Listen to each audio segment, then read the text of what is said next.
In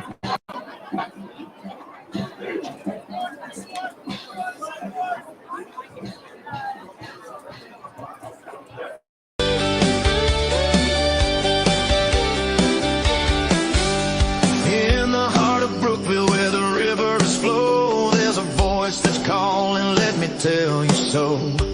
Blue Nation Network shining bright and clear, keeping our community close, bringing you cheer. From the action on the field to the news in town, we're the ones who keep you, never let you down. Local heroes on the rise, shining like a star. When it comes to staying informed, we raise the bar. Oh, Blue Nation Network, we've got your back.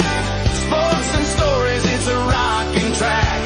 Tune in and listen, join the lively show. Brookville together, there's so much to know. Oh, Blue Nation Network, we've got your back. Sports and stories, it's a rocking track. Tune in and listen, join the lively show. Brookville together, there's so much to know.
Let's talk about Rovers. Started the. Hold on, guys.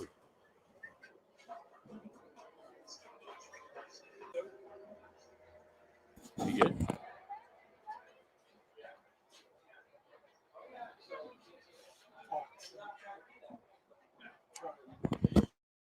Testing. Testing. Can they hear us?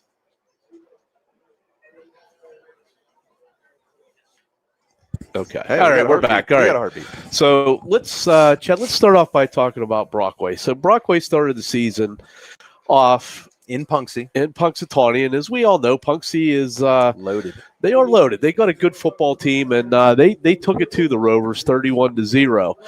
Now, the game that Brookville and Brockway both have in common is they Dutch. both played St. Mary's. Brockway came out on top of St. Mary's 20-13 in week 2, and of course last week we dropped that game to St. Mary's. Now, in a different world and a couple different things go our way, we probably come out on top of that St. Mary's game. We led most of the first half. We played well. We tackled. After a second half turnover on the first drive, things just kind of changed, and Brookville wasn't able to get it back. And Coach Dworick, he found a little success coming out of his power running game, and he kind of took it to the Raiders in the second half. So that game shows that who knows what. I guess what I'm trying to say is it gives you hope that Brookville can hang in this game with the Rovers in a like scenario. Yeah. And it's something that I picked up on pregame from a handful of people, specifically watching the tape. The thing that worried me was Brockway comes in with a really nice, or at least all summer long, they've been kind of waiting on this aerial attack, right? The young man's name, Aiden Patton, right. And I remember officiating him in a ninth grade in JV, and he just slung it all over the place. So they've been kind of waiting on this kid. Well, what they found out was, that it's obviously you need to be able to block for it. You need to be able to have speedsters on the outside. And I don't know if that's meshed so far yet. So against Red Bank, they kind of went against everything that they have been preparing for and gave it to Mr. Weir and put it on the ground and gash Red Bank. Now, what I've been told after looking at the tape is that the hope is that looked like it was a little bit more Red Bank, maybe not being prepared for that versus Brockway having this rushing attack. Now, obviously, we're going to see here, and as we've discussed, if we have an Achilles heel on the blue side of the football, it is trying to stop the run. Yeah, and then St. Mary's did a great job last week. Andrew Field, the big running back that they had, he was a tough tackle for the Raiders last week. They had a lot of trouble tackling him, Shaq. But the issue is that, like last week, we'd make a play, and then he broke one big, and then then they reset the downs and stuff. Well, when they neutralized the outside linebackers and they just started going middle with everything, that kind of took away the big plays in the backfield. They were running the field kid off left tackle there and found a thing. And I don't know if that was partly us being out of position as a linebacker or being too close to the line of scrimmage, but I'm sure it's something that they got to work on. They worked on this week. And then as far as Brockway goes, I do know Red Bank lost their quarterback. He did not come back out in the second half, so I don't know if that deflated them so much that they just didn't play well or what. And he is the straw that stirs the drink in Red Bank. Oh, there's no doubt about that. They have been blessed for quite some time down there in all sports, basketball, baseball, and football. And by no means is this an indictment on any of their coaches down there, but there comes a time where these small schools have turnover, and I think Red Bank is experiencing probably not the depth that they've had for the past handful of years. Absolutely. Well, I ran into Kundick at Sheets the Saturday morning of the scrimmage. Be nice. No, and he was talking about their linemen were young, and then you had the quarterback's a senior. He goes, it's just too bad. He was worried that they might have issues this year because their linemen were so young, and he knew they were going to have to mesh. So maybe that's just part of it. I don't know, but I know he said he just wishes that this group of linemen would have been a year or two older, so they'd been closer to Wagner. Right. I'll tell you, last week, a couple bright spots for the Raiders, and I got to give a shout out. Chase Nimmo last week, just a huge game on defense and special teams. He had a couple sacks, bunch of tackles for loss, and a big hit on special teams on a kick return. So Nimmo put some stuff on tape that schools around District 9 are going to have to be aware of. And that was at linebacker position. He had been playing nose, but I think with Ainsinger back, that gave them him up inside, so they moved him to outside backer, which paid a lot. I mean, he played really well. And Dante, the Hazen Sazen had a good. He had a great game. Me and you talked a little bit of last week about Parker Kelgren had just doing a great job returning punts. Last week, that's what I told him. I told him this week on Monday at school. I said, you might be the best punt catcher that I have seen. Yeah. I mean, I think he caught. And this is no dig on Doric because boy, he was. I think he might have caught more punts so far than Brian did, but he's really good in the open field. I think Brookville, if he's going to continue being running back, they need to try to find a way to get him out, swing passes, in a little bit more open field. Because when he caught those punts, did you watch the film chat? Did you see this? Every punt he caught was on the run, and he just was. They struggled getting them. It was nice to see. But I'm with you. I don't necessarily think that Parker Calgren is a guy that's going to run the ball consistently between the tackles. They need to get him out in space and I heard let him hit his a little next year. change tonight. I heard a little little rumor in school this week or yesterday. I heard that it might be a little change. Yeah. So we're going to wait because there's rumor afoot that Brockway is live on our feed. So we don't want to give him any prep time. But as soon as this thing goes in the air, we're going to have a little surprise. Let's all learn together then, shall we? Yeah. So I was thinking about a nickname for Nimmo, and what was Kelly's last name in the Bad News Bears? Kelly Leak. Yes, Kelly Leak. Because I can see Nimmo showing up on a motorcycle. And with the stash, and then just get. And it's funny. I think we said this early on too.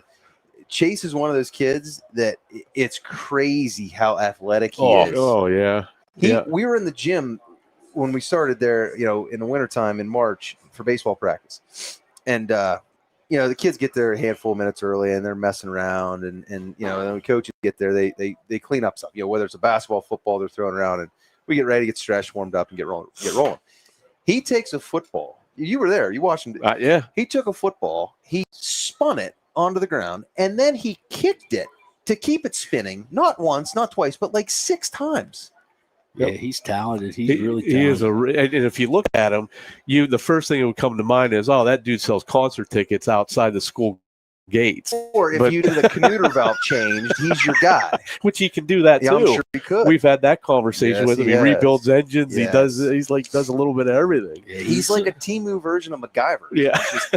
Anything you need. I think just about anything he'd try, he could be good. I think he could probably be good at swimming. I think he could probably compete at track if he wanted to. I'm just saying, because he used to wrestle too. So it's not like he hasn't been around the block trying a few sports. Well, one of my favorite things that Ribeye said was we were struggling to find a leadoff guy. We as a team, I think we were hitting 115 or so out of the gate, and he looks up at me at the table, and his smoke's coming out of his ears, and he goes, "What do you want to do?" I said, "I don't just throw a dart. I don't care." And he looks at me, he goes, "What do you think about Nimmo leading off?" And I'm like, "That's genius." And he just took off because he didn't know any better. Yeah.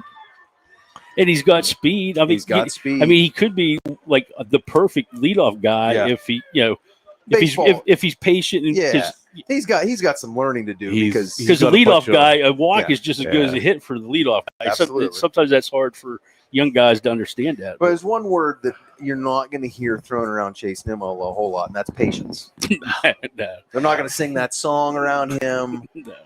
That is true. They're not going to confuse him for Patience McGee.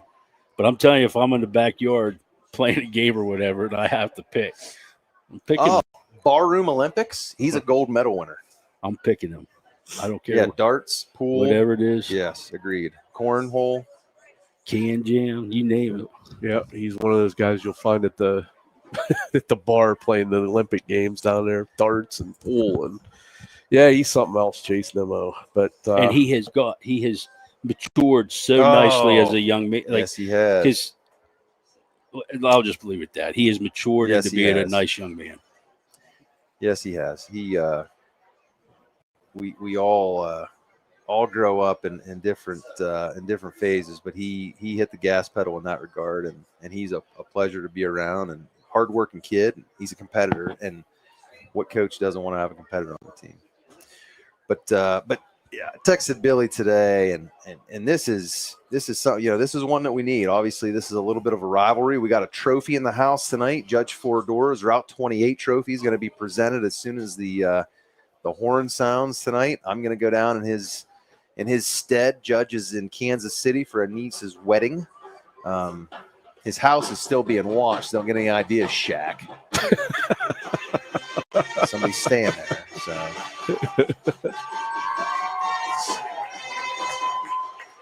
Get the Raider Blue Band getting ready here as the Brookville Raiders come out into the end zone, getting ready to take the field. We're going to get set for the national anthem.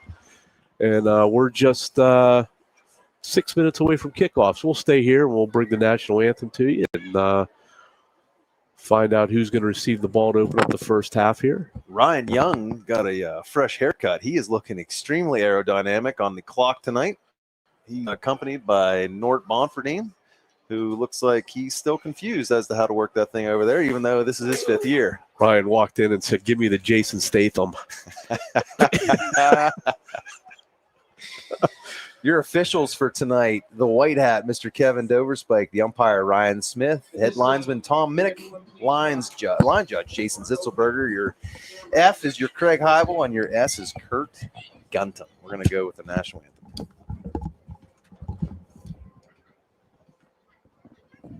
Tonight, we remember a special alum, Brooke Emery. Last week, we lost another great graduate, Sammy Hetrick. This week, the nation also lost Charlie Kirk, and remembered the victims of 9/11. Please join us in a moment of silence for all our dearly departed.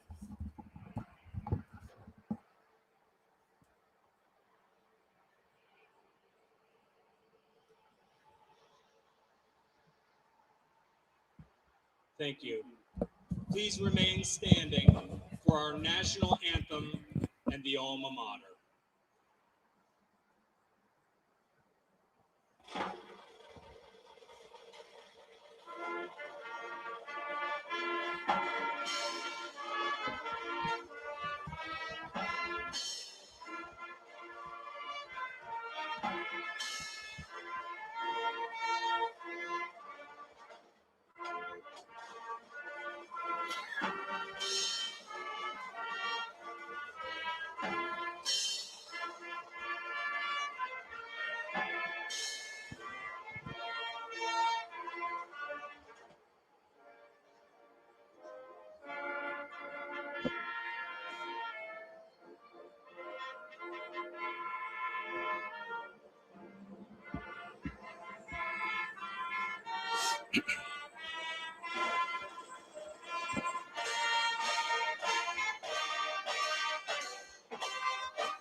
And there you have it, the national anthem by the Brookville Raider Blue Band. Brockway already on the field, and Brookville getting set here as the Brookville band's going to now play the alma mater. Nice recognition there by Brookville Area School District to address the tragedies we saw this week in the passing of former Brookville student Sandy Hetrick. Tragic accident here a week ago. Thoughts and prayers with that family. That's Absolutely just devastating. And a little reminder that tonight is the Be Tough game as we remember Brooke Emery, and I think Shaq can bring us a little bit more about that, how the shoe donation thing went and all that kind of stuff. I will try to reach out to the wife or whatever, but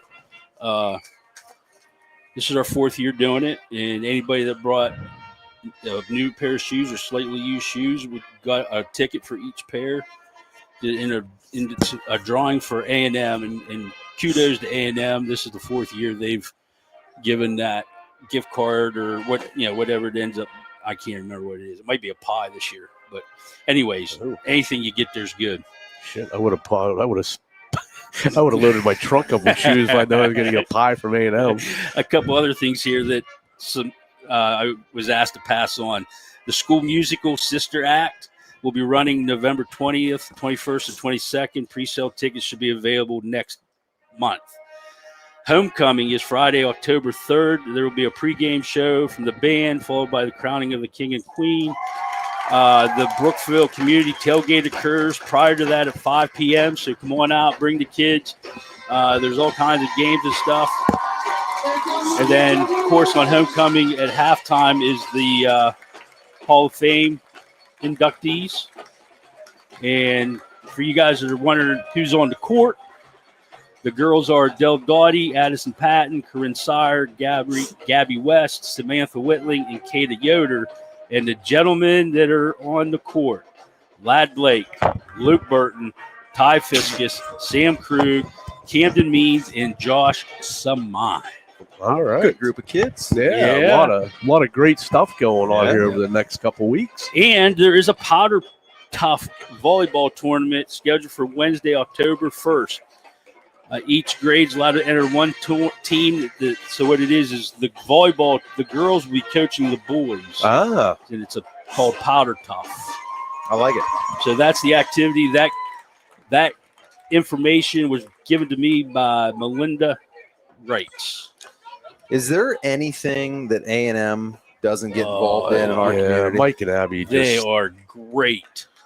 It's just every time I turn around, they can't give enough. And it's so awesome.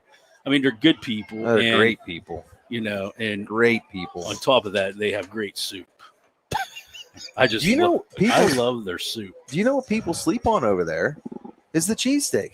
Oh, well, it's good too. It is good. They don't even advertise it. No, but you're the one you talked about. I think it was last year on here. Yeah, I gave 5 out, and I went out and tried it, and Elliot likes it too. So yeah, their cheesesteak's phenomenal.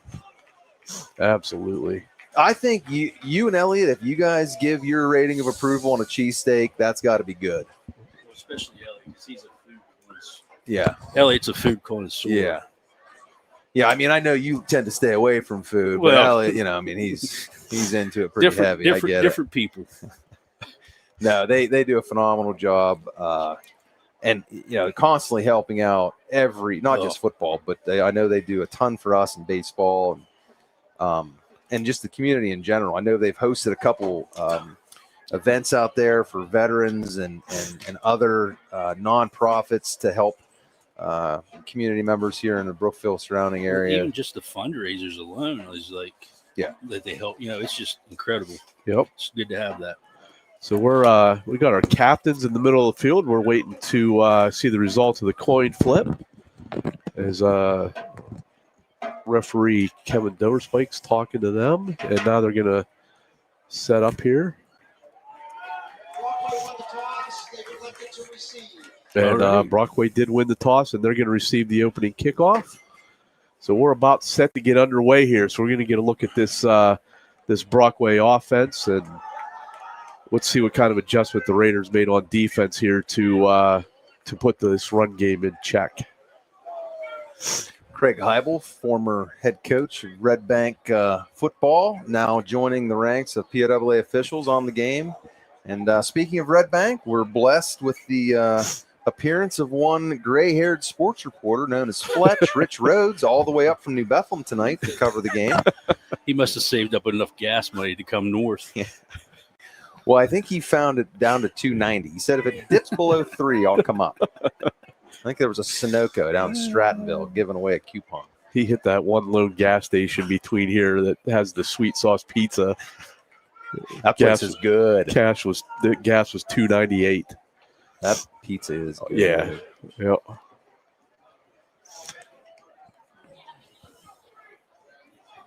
So I got officially how to pronounce our kicker's name from Billy on it's Moraz. Jaden Moraz is the kicker here for Brookville. He had a touchback last week. He did have a touchback, and I think he was perfect on extra points too last week. And we're underway. There's the kickoff by Jaden Moraz. That's going to be taken and bobbled. That's trouble. And that was that 6 on the tackle, I think. Number 6, Zach Phillips on the tackle. Kick returner was Colton Kale, number 0. And Brockway's going to start this drive at their own 25-yard line, 1st and 10. Interested to see if they subscribe to the run attack or if they're going to try and air this thing out, Ribeye. What are you seeing? Let's see. We're going gun. Actually, we're getting set up under center with a full backfield here. Nope, we're going 10. That's an H-back up there. There's a handoff up the middle. That's number 9, Colin Weir, and he breaks 1 tackle, 2 tackles, and he's going to fight his way forward for about 9 yards out to about the 34. So a good hard run there by Weir to start the game. So again, hitting the backfield though. Yeah, we got to do a better job of initial contact of wrapping. Josiah Balzer finally gets him to the ground after an 8-yard gain, 9-yard gain on 1st down. 2nd and 1 Rovers. Again, Patton out of the gun. And they're going to go right back to Weir. This time he's met in the backfield. He's going to be dropped. He might have fell forward back to the original line of scrimmage. So that'll bring up a 3rd and 1. So good penetration by the Raiders there to get the stop. I think we ought to do a Mike Leach version of mascots in District 9. Remember when he did that? I would assume Brockway's going to go back to the run here. Weir carried the first 2 times. Here's the snap to Patton. And he's going to look to throw, and he is going to be tackled by the Hazen Assassin for the sack. And that's a loss of 9 yards, and it's going to bring up a big 4th down here. So good penetration by the Hazen Assassin to bring down Patton in the backfield. Something Brockway has struggled with. I noticed in the Punxsutawney game, the receivers are not getting disengaged. Patton likes to throw to open spaces, and he just hasn't had them so far. So Kellgren with his heels on the 35-yard line. That's big for this defense to get a stop early. Yep. And this is number 11 with a kick, little sideways rugby style. Kellgren takes it. He's going to try to get to the sideline here, but strung out nicely by the Rovers, and he's brought down by Kane Brubaker, number 19. 7 white shirts. Yeah, right around the football. Not one block. Yep. So special teams coach is going to have a word on the sideline. That there was not a lot of aid on that care package there that was delivered from Parker County. Yep. So we're going to get first look at the Raiders offense. Trenton Colgan, who I thought took some steps forward last week. Wait a minute, who's that in the backfield? I see a young Sam Krug, number 3 in the backfield. Well. And they're going to hand off to Krug. Krug takes his plants, and he's going to pick up, maybe back to the line of scrimmage. So 2nd and 10, not a big hole there for Sammy to hit. Tell you what's dangerous, though, if Sammy gets to that second level, I like the chances of his shimmy and shake versus any linebacker. Amen. Number 8, Blake Porter, checks into the game. Little old school, running the plays in through the wide receiver shack. Mm-hmm. Yeah, Parker's out now, right? Or Parker wasn't in. Freeman and Porter, your 2 wideouts. Yeah, Krug in the backfield. Well, they're going double tight. And this time, Krug's got a little room to the outside. Oh, and we're going to have a hold after a big gain there by Krug. But who'd they get? 9. Aaron Turner. Also, he switched back to 9. Yeah, and that was in the initial block was really good, and then he just held for an extra heartbeat, and I don't really think he needed to because Sammy had the edge. Almost looked like his hand got caught in the pads. I'm not so sure that was deliberate as much as it was. So after a big gain, this is going to hurt. This is going to take the Raiders the whole way back to the 28-yard line. 2nd and 20. As the late Craig Wolfley would have said, grabius habeas. Well, there's a spot foul, so that's not quite as bad as we thought it was. It's just going to go back to the 33-yard line. So that's going to bring up a 2nd down and 15 from the 33. Krug. See, we should be able to run against these guys. It's 3 down linemen. We go trips here up top. Krug stays in the backfield, and they go right back to Sammy, and he is met there. That's number 8, Matthew Winnings, making the tackle after a gain of maybe 1. So that's going to bring up a 3rd down and 14. Colin Weir playing safety for Brockway, number 9. Think his dad might be related to Bob? Could be. Or Mike, former Canadian golfer. I like that. Bob, I think, would be a better conversationalist. Brockway shows blitz. They throw this out to pass intended for the Hazen Assassin, but in and out of his hands. So that's going to bring up 4th down and 14. And here comes the punt team for the Raiders. And number 11, Caleb Doherty, is going to go back to return. It's something you don't get to see very often. The punt returner is also the punter. That is a good point. I don't think Bryce Weaver ever returned a punt, so I cross him off that list. Low snap. And Moraz finds some space to kick, and Doherty sidesteps the first tackler, and he's trying to get to the sideline here, and he's going to be forced out of bounds there by Phillips and Moraz. Good field position, though, for the Rovers as they get into Raider territory. I think they're going to spot this right about the 40-yard line. Phillips can motor. He can. He could have showed some good wheels right there. He does have some good wheels. Pretty good angle, too. So they're going to spot this at the Raider 39-yard line. Speaking of setting up house, Heather Castellan, EXP Realtor, one of our proud sponsors. Glad to have her on board. And there's the snap to Patton. He's going to keep, and he's going to right up the middle. And he's going to be just shy of the 30-yard line. So that's going to bring up a 2nd down and 2. And Shaq, just like we talked about last week, they got to find a way to shut this run down in the middle of the field. Yep. They are getting gashed in the middle. You got a little bit of a cold ribeye, or you been hanging out with Elton John? This time of the year, I get allergies when the weather starts changing. It drives me nuts. And I've been outside a lot the last few days. Discipline. So that's going to be an encroachment call on the Raiders, and that'll give the Rovers a 1st down just outside the 25-yard line at the 26. 1st and 10. We got 7:45 left in the first quarter. No score if you're just joining us here on Blue Nation Network, and we're glad to have you.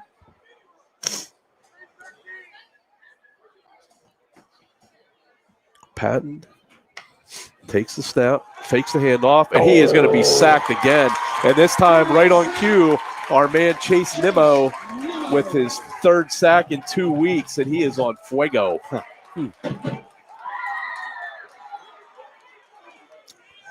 And that is a huge loss, as that ball is going to be back the whole way up to the 35-yard line, 9-yard loss on the play. Patton really standing in the pocket, trying to find somebody downfield on 2 different occasions now has cost Brockway big yards here in the sack department, which is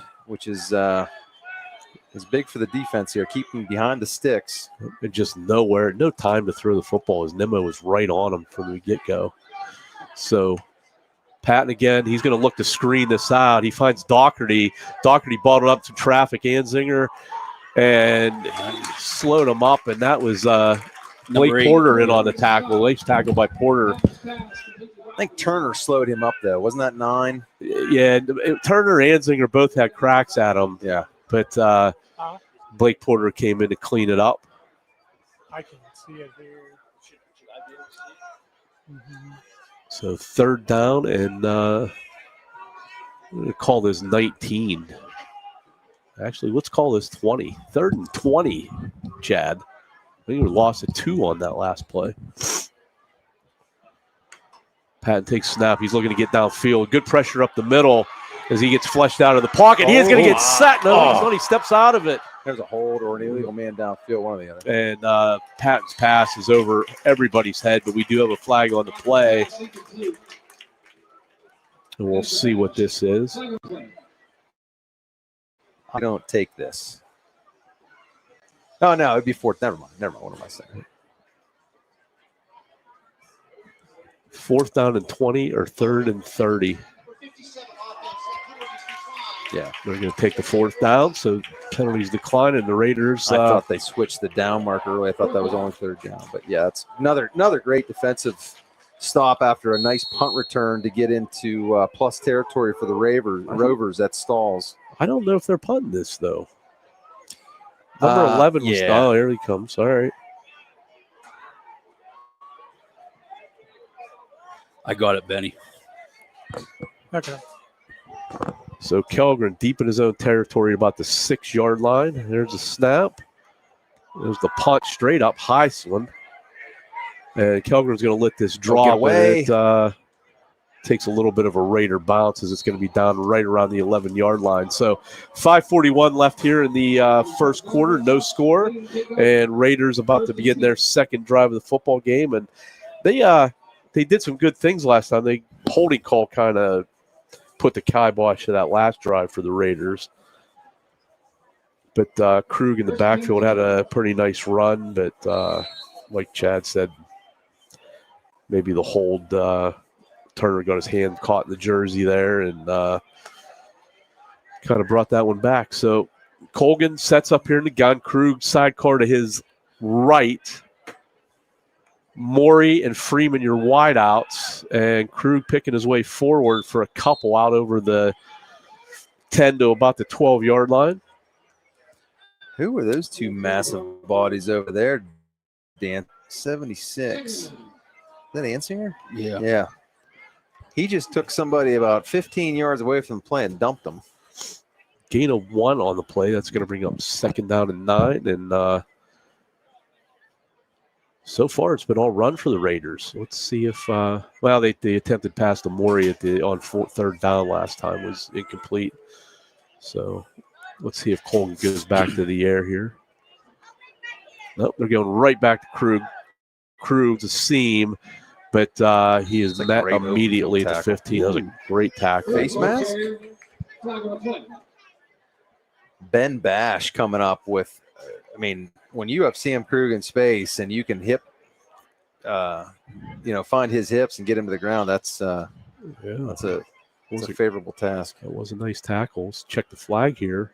It was right at the tackle, so It's on Brockway. It's got to be a face mask, right? Oh. Wow. Piling on the call, personal foul. So big 15-yarder there as the Raiders are going to have a first down at their own 30-yard line. Did you ever pile on in your day? No. How about party on? I have partied on quite a bit, yes. But never piled on. Kellgren checks into the game at wideout. Dovey given the reset the clock, and our guys get it. We're 1 for 1 tonight. Freeman switches sides here. He's in the slot. Colgan takes a snap out of the gun. He's going to roll, and he's looking, and he finds Freeman on a crossing pattern. And Freeman's going to go out of bounds at the 37-yard line. So nice play design there. A couple underneath guys kind of back the safety out, get Freeman across Colgan's face. It also is going to make those linebackers back up. You'd hope a little bit, maybe get Sammy a chance to, like we said, get into that second level and do some damage here. I would love to see more of that, those type of plays, those short passes, getting Kellgren and Freeman and Sammy in open field and let them try to do some damage with that speed. So we'll see if the Raiders stay on that trajectory. And they're going to go back to Krug, and Krug met in the backfield this time. That is number 8, Matthew Winnings, and that's going to be a loss of about 3 on that one. So somebody's got to do a better job up front. Winnings coming from that middle linebacker spot, unaccounted for from the Brookville offensive lineman. Porter checks into the game, brings in the play. 3:50 left here in the first. 0-0. We'll check 28 trophy on the line tonight. We get through this first quarter. We'll check some scores around District 9. Low snap. Colgan picks it up, rolls out, throws. Nice throw. Oh, he caught And it. he has Freeman, and Freeman bobbled a bit. He did come down with it, and he's right at the sticks. That's a first down. Yep, and we're going to be that's going to be a first down for the Raiders at the 40-yard line. So great catch there by Freeman on the low throw from Colgan. What did Bucktail do last weekend? They got shut out. Yeah. There's some stuff going on at Bucktail. Early reports say the coach is on the hot seat. Just not on the same page down there? They just they say that they got the talent on offense. They just they don't have the right play callers in place. You know, they usually don't kick it in until rut. So just wait till mid-October. Trip formation to the top. This time Cruz got a little bit of room, and he's going to go out over the 45 down to about the 47-yard line. Good gain, 7 yards on first down. That'll bring up a second down and 3, and the Raiders are on the move here. This is exactly what this offense needs to do, making no mistake that, you know, you got a bunch of guys playing both sides of the football. Long, sustained drives, keep your defense, and more importantly, Mr. Aiden Patton on the sideline. Absolutely. They go back to those bunch formation trips at the bottom of your screen. Krug is the sidecar to Colgan's left, and they go right back to middle. He hits a wall, but he steps through it, and he's going to have the first down out over the 50 to about the Brockway 49. So nice run there by Krug, and they got a flag. We're getting chippy here, folks. I think that's going to be another flag on Brockway.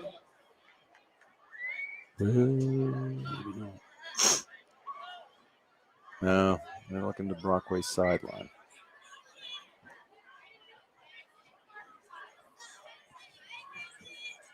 Oh.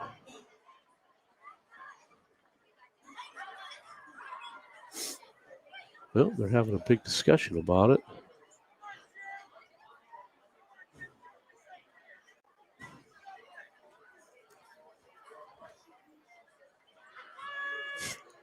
Morrison out to the numbers. He's waiting for an explanation. Personal foul for 57 offense. The first down had already been made. It's a dead ball foul. They're penalized 15 yards. First down, Brookville. I don't have 57. We don't have 57, Shaq. 59. 59. Cameron McMahon? Got the wrong license plate. He's not even out there. Yeah, Ed McMahon's kid. Ayo. Well, he didn't win those sweepstakes. You are correct, sir. So, as you heard the explanation from the referee, they did have the first down. It was a dead ball foul. So it will be first down, but the ball is going to be pushed the whole way back to the Raider 35-yard line. So a big chunky yardage loss there. Colgan's going to take the snap out of the gun. He's going to look to throw, screens this out to Kellgren. Kellgren needs a block as he tries to get to that corner, and he's going to be drugged down on the backside there by number 9, Colin Weir. Gain of about 3, but boy, it looked like there was going to be a lot more there, Chad. Yeah, when that developed there, it looked like he had the corner, and that might be some plus yards there. But kudos to the edge on Brockway. Good backside pursuit there by very Colin Weir. Krug moves over to Colgan's right, bunch formation at the top. And they go right to Krug up the middle, and he gets through, sidesteps a guy out over the 40 to about the 42. And that's going to bring up a third down and about 3 yards. That's where, a penalty like the 15-yarder is just absolutely fatal to an offense when you're trying to get 3 or 4 or 5 a pop. Nope, there's a step into the. That's going to be a first down for the Raiders. It's going to be a first down. That was close. Yeah, Colgan does a good job drawing the Rovers offside. So that's going to be a 5-yard penalty out to the 47. So The only good thing about that penalty was it was a first down. It wasn't like yeah, it wasn't like a 1st and 20. Yeah, right. That could have been really Yeah, bad. just field possession wise. Yeah, I mean, we were in plus territory, which now you got to work your way back into it, and we're about 4 yards shy of where we were before the penalty. So they're working their way back to it. Colgan gets the snap from Manzinger. They go right back to Krug. Krug picks his way forward, but he's only going to be maybe a yard on that. So 2nd and 9 from the Raider 48. you got to assume Sammy's probably on a pitch count of some kind tonight too, because this is his first game at running back, and he's playing both sides of the football. You'd think that there might be a plan to try and keep him as fresh as you possibly can. So they go back to their twins formation here. So you're going to have Morey, and I believe that's Kellgren here at the bottom of your screen. And that should be Morey and Freeman at the top. And they hand to Krug, and he finds a seam around the outside. And he's going to have a good gain on that as he crosses midfield and gets down to about the 47-yard line of Brockway. For the first time lining up in the backfield for Sammy Krug, he's hitting the hole with some vengeance. Yep. So that's the end of the first quarter. We have no score. Let's take a quick break, hear from a couple of our sponsors. You're watching Brookville Raider football on Blue Nation Network. If you're looking for a bigger house, I know someone. Or if you need to downsize, I know someone. maybe you want to move to the country. I know someone. Or maybe you want to move in town. I know someone. I'm Heather Castellan, now with eXp Realty. Whatever your real estate needs are, I have you covered. You can check out all of the area's listings at exprealty.com or call me at 715-4103. I know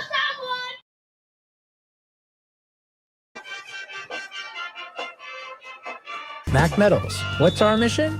We strive to be a leader in the metal manufacture and steel industry. By investing in those closest to us, our employees and our customers, we aim to build lifelong partnerships while impacting the community around us. Family owned and operated since 1989. That's Mac Metals. Located by BWP Bat Factory, exit 86, I-80.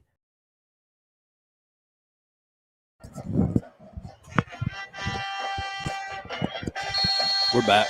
All right, welcome back to Brookville Area High School.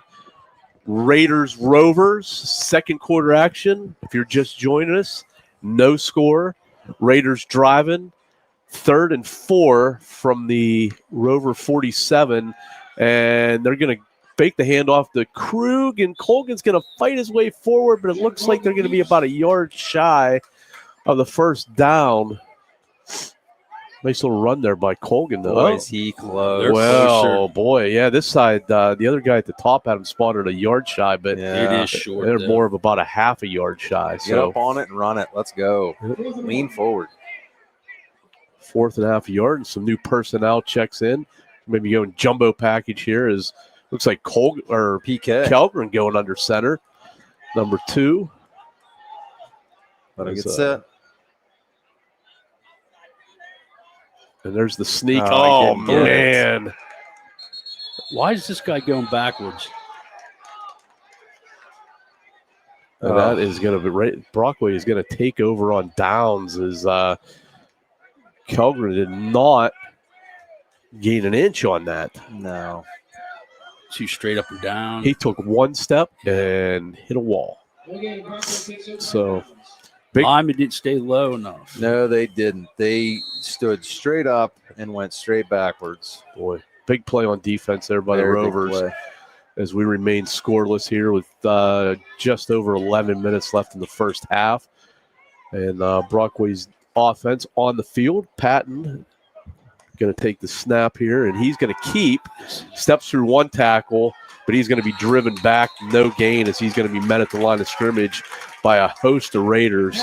I will say, now I wasn't here last week, but there seems to be a little vinegar with the boys in blue. Yep. Well, it was that way last week, Chad, until Third quarter.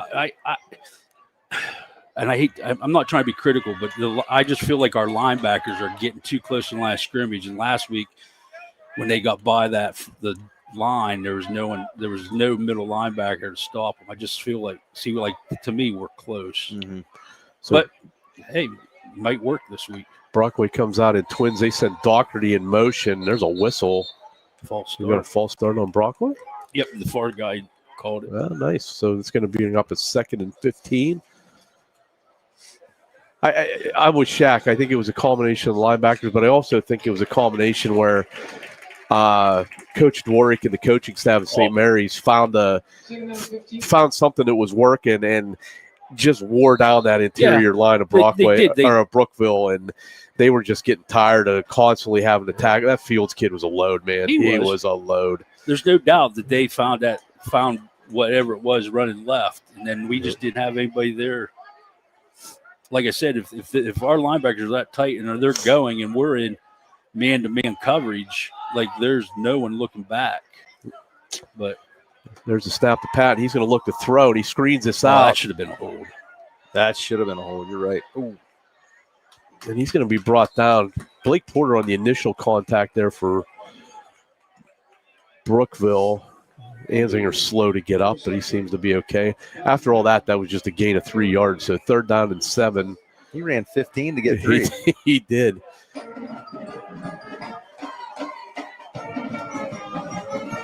So big down coming up here for the Raiders. Well, who's it going to be? I guess it's not going to be Dante getting the sack. Where's Chase at? Well, we'll see. They moved Dante down. They did move him down. Yeah.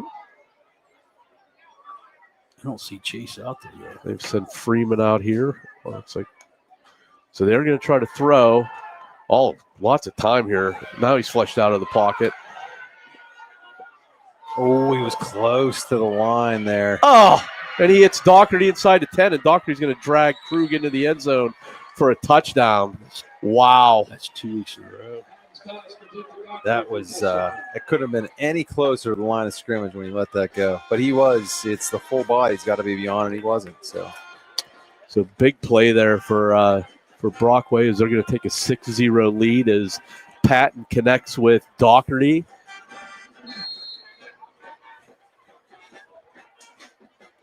And now number 13, Edison Bazic, on to attempt the extra point for Brockway.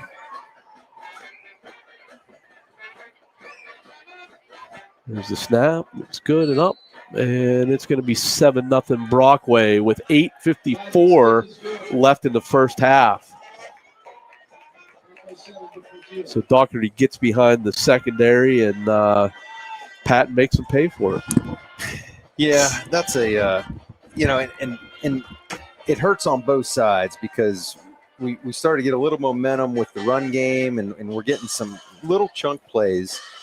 And then you give up a home run like that after you've played really stellar defense for about a quarter and a half. And you gotta hope and pray that the here we go again doesn't start to creep in. Well, and I think that's where, and Shaq can correct me if I'm wrong, because of course I never coached football. Well, not at this level anyhow, but you gotta, these coaches gotta keep in these guys' face and say, listen, we got lots of game left here. It's one play. We've been playing pretty well up to this point. Let's not let this spoil the whole thing. We gotta keep going. Don't sell yourself short for ribeyes. I know you've played a lot of Madden too. Actually, I played a lot of Tiger Woods. You might be on the Atari, though, right? I didn't play a lot of PlayStation. I was Nintendo and the original Atari. You're a Zelda guy, aren't you? No, actually, Super Mario Brothers and Tyson's Punch-Out. 073735963. There's the kickoff by Bazik, and that's going to be taken on. Well, somebody better fall on it. Looks like that was Krug falling on the bouncing ball. As Brookville's going to start this drive deep in their own territory, right about the 15-yard line. First and 10 for Raiders, 15-yard line.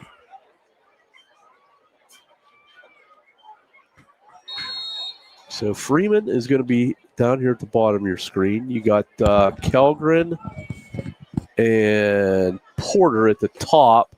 Krug is going to be in the backfield with Colgan. And there's the snap for Manzinger. They fake the handoff to Krug. Colgan keeps. A nice little run there. First down. Is going to pick up about 6. Was a nice keep by Trent there.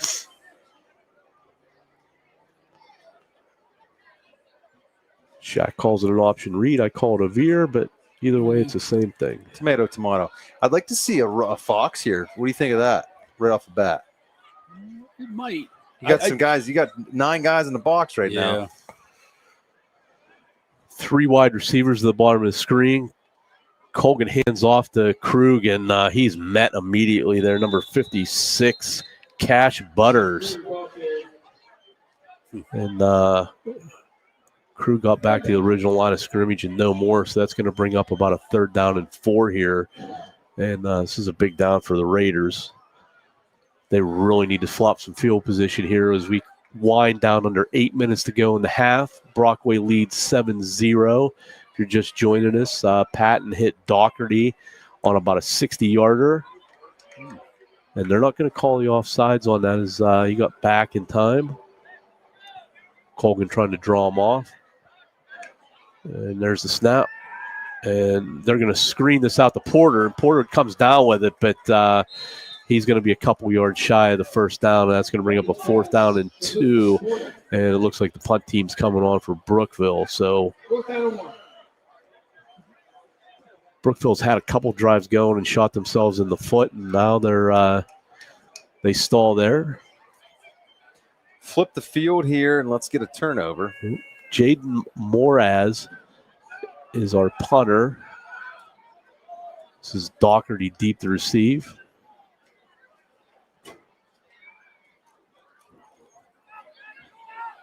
And good soccer style kick there is looked like Doherty called for the fair catch, and he did. And they're going to spot this at the Brockway 41-yard line. So with 6:49, that's where Brockway will take over 1st and 10. Brookville does have the ball to open up the second half, Chad. So, but boy, some points before the half would be huge here for the Raiders. But starts with a stop here. Yeah, I think our defense needs to get a turnover here to believe in themselves a little bit and give the offense a short field to work with here.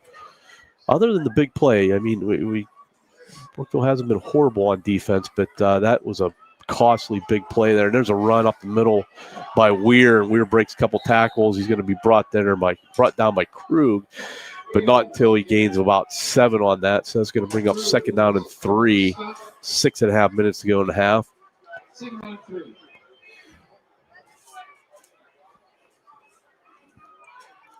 Another one of our great sponsors, Brookville Chamber of Commerce. Glad to have them on board. And there, Brookville's going to step into the neutral zone, and that's going to give a free first down to the Rovers.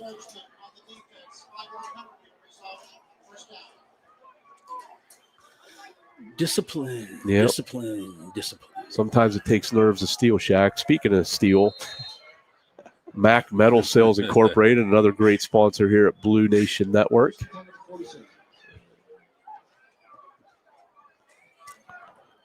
Patton out of the gun.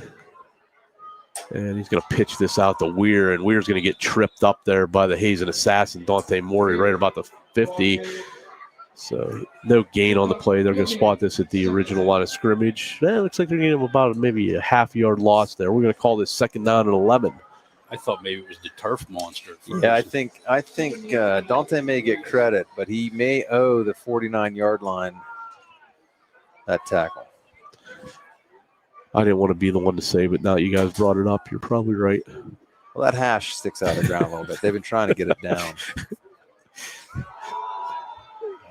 Oh, Patton's going to pull this down and keep. He's going to be tripped up there by Chase Nimmo. Gain him about 4 on that play. That's going to bring up a 3rd down and 7. So big down here for the Raiders as they're going to try to get the ball back here with about 5 minutes to go in the half. He is quick. Nimmo is quick. Guys, tomorrow, if you're looking for something good to eat, head over to Devil's Barbecue. My recommendation, try the turkey every week. I'm going to tell you, it's the best turkey you're ever going to have. Patton drops straight back. There's some pressure by Nimmo. He steps up in the pocket. Now he's got Morey, and he steps through that. He's still on the run. There's a block. He's going to go downfield. He's going to throw into traffic, and Doherty is going to come down with this inside the 20. And then there's a flag, and that's going to be on Brockway. I think it's going to be on Brockway. They made the initial contact there as breakdown in coverage, and boy, lots of opportunities to bring him down for a huge loss, and he stepped through about 4 tackles there. Doing his best Lamar impersonation here. Can't get him to the ground.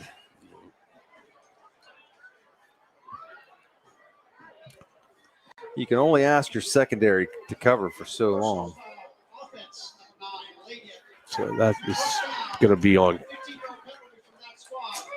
It's going to be on number 9, the running back called Weir, and that's going to push this the whole way back to the 32-yard line. 4.5 minutes to go, but that's a dead ball foul, so it's going to be 1st and 10 at the 32-yard line. And, boy, just another costly mistake by the Raiders. It's going to set up the Rovers in good shape here at the 32. Patton takes the snap. He's going to keep. He runs up the middle, finds a seam, and he's going to have a good gain on 1st down. Looks like about 9 yards. So bring up a 2nd down and 1 as they get inside the 25 down to about the 23. And Patton didn't have a hard time seeing that hole. As probably visited Laurel Eye Clinic this week and had a checkup. Laurel Eye Clinic, a longtime sponsor of Raider Sports. There's a handoff to number 7. That's Landon Thompson. Thompson's going to have the 1st down and then some as he gets inside the 15 down to the 11-yard line. So big run there by Landon Thompson. And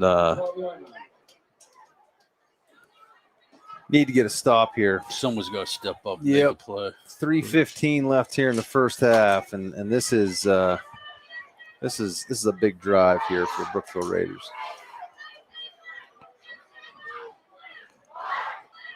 Patton takes a snap. He's going to fake the handoff to Weir, and he has got a pass completion to Ben Batch, number 4. Batch is going to be brought down there by Freeman at the 1. So that is going to set up a 1st and goal. Rovers at the 1-yard line with 2:58 left. Easy pitch and catch there as Batch got inside the defensive back on the slant. Haven't seen a whole lot of that out of Brockway's offense this first half. That well-timed call there by the Rovers. So a little power formation here as Patton goes under center, and they're going to hand this off, and we'll get a number on that guy. Looked like maybe it was Colton Weir, I believe it was. It's this little guy. Just walked off the field, right? I want to say 4. I think maybe it was 0 Colton Kale. I don't know. I couldn't check the number. I need to go to Laurel Eye.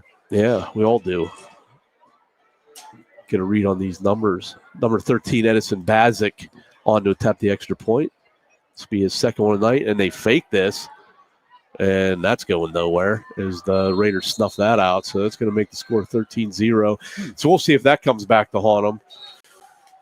Boy, this is getting there's another flag. Chippy here. Is it Roch? And Coach Mo not real happy as he meets somebody coming off the field. Was that Anzinger? That's Easton Roch. Was that Roch? That's 79. So Roch has a quick discussion with Coach Morrison and then comes to the sideline. That was a 5 Vayner. I can see those from here. No, it's the 4th personal foul call of the half. We have offsetting dead ball personal fouls. Personal foul at 59, the offense. Personal foul 42, defense. Offsetting. That's the second one on 59, I believe, winnings. Is it? I think. Well, if it's I could be second, he's good.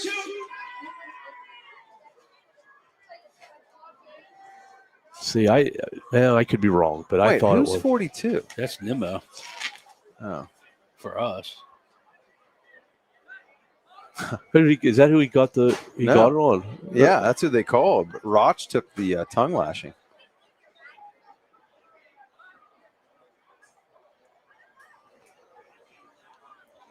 Krug and Freeman deep to receive here.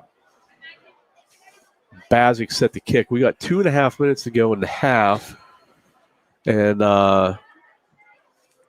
Brookville's going to avoid getting taken to the Woodshed. Speaking of Woodsheds, Wilson's Woodshed, another one of our newer sponsors here on Blue Nation Network. Glad to have them on board. And guys, lots of great sponsorship opportunities here on Blue Nation Network. If you're interested, be sure to contact Ben or Trish. And there's another bobbled kickoff, and this time Freeman's going to pick it up, but he's going to be brought down inside the 15, down to the 14-yard line. So another costly mistake on special teams as the ball was bobbled. And Brookville's going to have a long field to go here in about 2.5 minutes. But a score would be huge. Yeah, we definitely need to put points on the board before half here to have a little bit of a better feeling about ourselves going into the locker room. There's the handoff to Krug, and he picks his way forward for about 3. Ball's going to be spotted right at about the 18-yard line. 2nd down and 7 coming up. I'd like to thank Ace Hardware, another one of our Blue Nation Network football sponsors.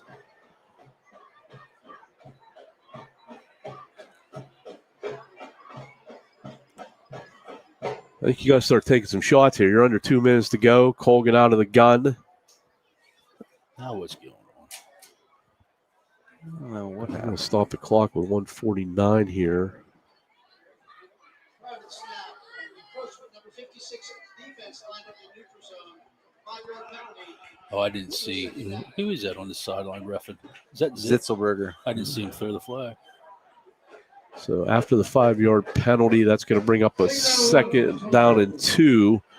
And Jack, is this one of these downs where you take a shot? 2nd and 2? Yeah, I do. The clock should stop, right? He has that option, right? That's what they're asking him. Do you want it to run or do you want to on a snap under 2 minutes?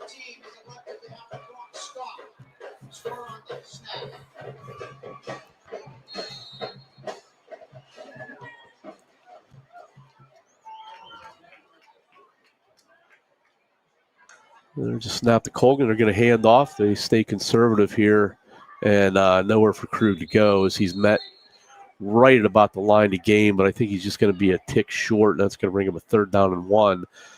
So not a lot of urgency here by the Raiders to get on the board before halftime as they continue to go to the run looking for Krug to maybe break a big one.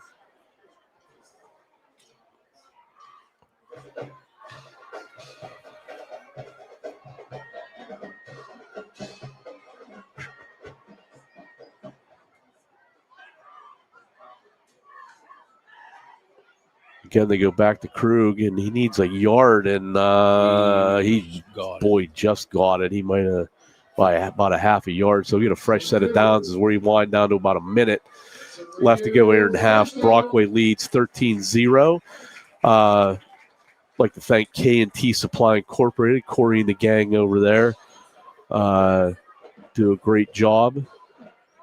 And like send out a shout out to Corey, too, also with his involvement with Brookville Little League. There's a little middle screen to Krug, and Krug's looking for the sideline. He'll have the 1st down out to about the 40, and that's going to stop the clock with 44 seconds. So there's one of them short passes in open space we were looking for, Chad. That's just what the doctor ordered. If we get a couple more of those, maybe Sammy takes one to the house. Yep. Yeah, you talking about Corey and what Brookville Area Little League is doing. A lot of great things. Fall ball being well attended. Over 30 kids down there Tuesday night and Thursday. Yeah, I was talking to somebody said they were using McKinley for a 50-60 field the other night. That's pretty awesome. They were getting ready to play in a tournament. So I've always been a big size. Never got a chance to play on that size of field, but I think it's a field that Little League ought to utilize more. And there's a pass to Morey along the sideline, but Brookville's going to need to take a timeout here as they stop the clock with 34.5 seconds to go. I always thought that the Little League field's always been too small for 11 and 12-year-olds. And the fence, it's about 250 with a little bit longer bases, a little bit longer pitching mound is would utilize.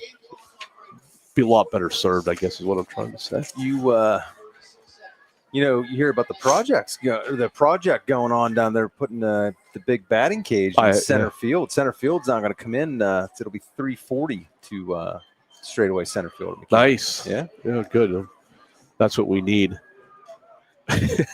Well, we need to hit the ball 341 feet right in order to take advantage of that. I would be okay if we even went, let's go 315, 320 into some of them gaps. That'd be cool with that too. 380? Yeah, it's a poke. 380, yeah, it's like 310. Yeah. Is it 310 down the line? Yeah, it's unbelievable how few home runs I've watched go out of that ballpark. I saw a lot when I played for the Grays with Matt Smith and Hungo and those guys. Back with the juiced bats. Yeah, the Eastons. The Black Magics and the green Easton Ultralights. Yeah, the green Easton. And there's a screen out to, a little self-preservation there by Krug as he kind of gator-armed that one. Business decision. Yeah. He kind of shortened up there in a hurry as he heard footsteps. Call that a hospital ball, right? That is a hospital ball, all right.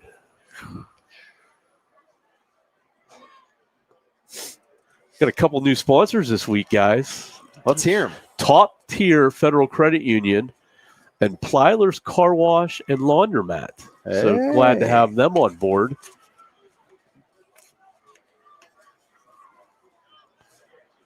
Colgan out of the gun. We got 33 seconds left here. And there's the fake the Krug. Colgan trying, he's going to have the first down. I think he would have had a little bit more room if he would have kept going to the outside, but he cut it up in, got the first down. That's going to stop the clock with a timeout by Brookville with 26 seconds left. Seeing some positive stuff here. Yeah. At the end of half. So, take 2 big plays away, and this game is probably 0-0. Absolutely. It's the way it was last week, Chad. We were winning at halftime, and then the second half was big play. We'd shut them down, big play. Yep. 2 big pass plays. And the one pass play, he broke 7 tackles in the backfield. He should have been sacked for a 10-yard loss. Yeah. So it's not like Brockway, the score looks like they are taking it to the woodshed, but it's really not the case here. It's been 2 plays. And Brookville's just got to do better tackling and wrapping guys up. That's been the story of this game right now. And, but I like the play calling. Maybe a little bit more urgency would have been nice, but I like the play calling, but it definitely gives them something to talk about and build on at halftime. Absolutely. I would have liked to see him take a couple shots downfield here early and try to get himself in a position to score. I'm telling you, from being on the sideline, that's especially when you have a team is struggling. Like, do you want to take a chance and have a turnover, and then then you could be down 3 scores instead of 2 scores. Like, there's a sack, and then there's a sack. 1 timeout left. We'll see if they use it. And looks like they're gonna let time wind down here.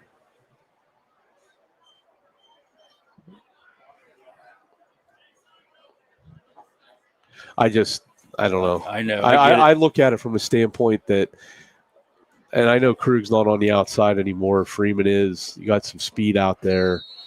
I don't know. But then again, if you're not going to give them time to throw, it doesn't help either. So, that is going to be the end of the first half. Rovers are going to take a 13-0 lead into halftime. We're going to bring you the Raider marching band here at the half, and we'll be back here a little bit with some scores, some stats from Rich, and any snacks, and a recap. I have a couple granola bars if you want. Hippie, no thanks. Hey, Rib, I think we'll come back like right after the Brookville band is done playing. Okay. Because they're going to do the Big Tough presentation. Oh, okay, yeah. So, all right, we'll be back with bring you that also. So, thanks for joining us, guys. We'll be back with second half action. You're watching Brookville Raider football on Blue Nation Network.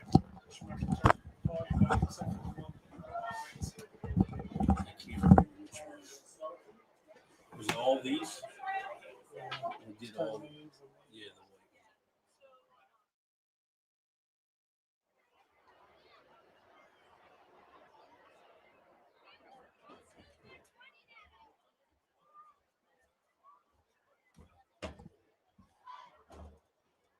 Good evening. The Brockway Rover Marching Band is proud to present their 2025 show for your halftime entertainment. Our show features the music of Earth, Wind, and Fire. Selections will include In the Stone, After the Love Has Gone, Getaway, and September. The band is under the direction of Kevin and Brianna Rush, assisted by Shaylin Brubaker and yours truly. Drum majors are Mackenzie Holmes and Mitty Cavallini. Guard captains are Caitlin Knox, Grace Taylor, and Annie Deemer. The band would like to thank everyone for their continued support. We hope that you enjoy the music of Earth, Wind, and Fire.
Another round of applause for our guests from Brockway.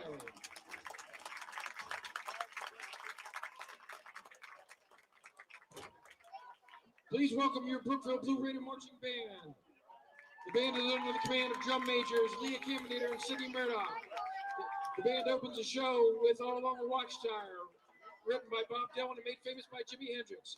Our feature tune is You Give Love a Bad Name by Bon Jovi. And we close our show with Taking It to the Streets for the Doobie Brothers. Thank you, and we hope you enjoy this show.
Round of applause for our Brookville Blue Raider Marching Band.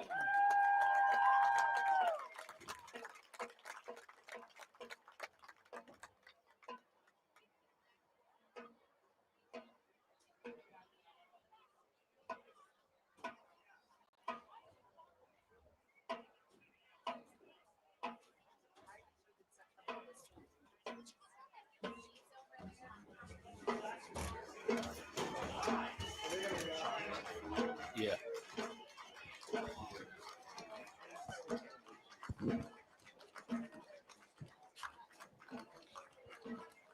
So here we go.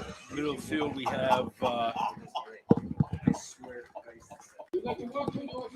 We'll listen to the PA announcer here on the Be Tough announcement. Football is proud to support the Be Tough Foundation by dedicating a game each season to honor and remember BHS Raider alumnus Brooke Elizabeth Emery. The Be Tough Foundation was created in memory of Brooke, class of 2020, who tragically passed away September 3rd, 2021. The foundation was established for the purpose of honoring Brooke's memory by promoting her courage and toughness of spirit through ongoing charitable events and scholarships primarily awarded to the students in the surrounding area. The Be Tough Foundation expanded its philanthropic activities in 2022 with the addition of the Be Your Best project. Brooke's two most loved things, besides her family and friends, were sports and shoes. Combining her two beloved items to create a meaningful project with the purpose of encouraging student athletes to be your best has been something very special. Initially focused on providing athletic shoes or equipment to middle high school students at Brookville's alma mater, the project has since expanded to now reaches student athletes across District 9.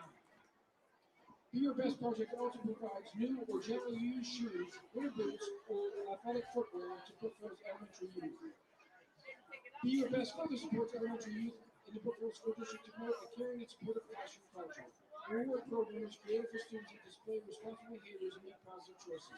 We help children understand that by displaying these positive attitudes and behaviors, they are being their best version of themselves. The Be Your Best behaviors are be kind, be helpful, be a friend, be respectful, and be tough. Traits which Brooke embodies. Each season, Brookville Aerie football hosts a clothing sale featuring a specially designed T-shirt. All proceeds from the sale and the game's 50-50 raffle benefit the Be Tough Foundation. Footwear donations are also collected for the Be Your Best project. People who donate shoes tonight are included in a special raffle drawing. Brookville Aerie football would like to thank A&M Restaurant for giving a gift certificate used in tonight's special raffle. Here tonight to accept the donation are Brenda and Jason Henry, Brooke's parents, and Brooke's nephew Brody. Thank you, fans, for helping promote the donations and keeping Brooke's memory alive. They had an effect though. She said, I may be able to get you on. All right, there we go.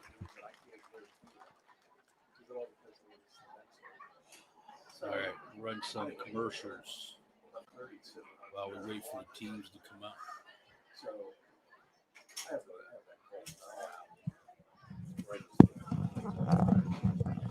Hey y'all, this is Mark Bowe. I'm at Devil's Barbecue and this place is awesome. These folks are nice. We came up here the last time and we couldn't get enough of it. I saw a sign. I came 10 miles out of the way because we had to have it again. And all I know is we might not show up to work tomorrow because it's that good. See y'all. Devil's Barbecue, where it's all about the smoke. Brookville, PA.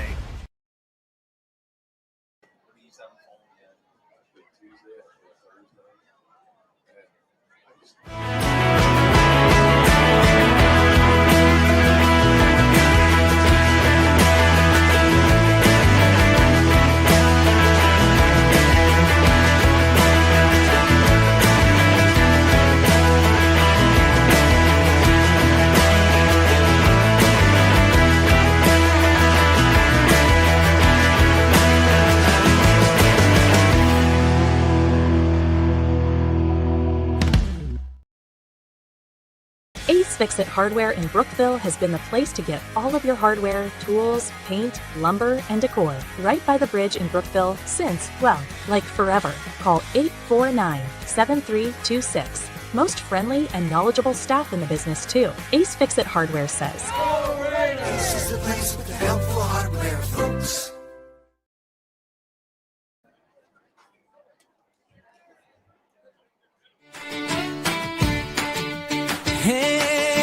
Hey there, friends. Have you heard the news? Blue Nation Network's got something for you. Serving the community, it's a dream come true. With sports and news all shining like dew. From the local teams to the big game day, we capture every moment in every way. Cheering for our heroes, wearing blue with pride. Blue Nation Network, come take a ride. Watch us today, and you'll surely say Blue Nation Network is where our athletes play. Together we'll cheer, together we'll stand, united as one in this proud land. With a smile on your face and your heart full of cheer. Blue Nation's the place, let's make it clear.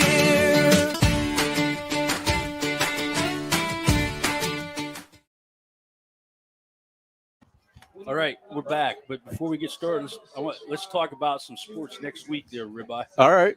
Go ahead. First of all, tomorrow at 9 a.m., the boys soccer team plays and the girls play at 11. So come watch. I don't have. We muted. Yeah, about now. Try that. Yeah, that seems a little bit better. Okay. Okay, so boys soccer at 9, girls tomorrow. So come join. Watch some soccer, and then Ribeye, they could go to Devils for lunch after the game. They absolutely could. Maybe take a trip out to Cook's Forest. They have it set up out there. They could get some barbecue. Cross country is at North Clarion on Tuesday. Golf, the girls, Monday the 15th.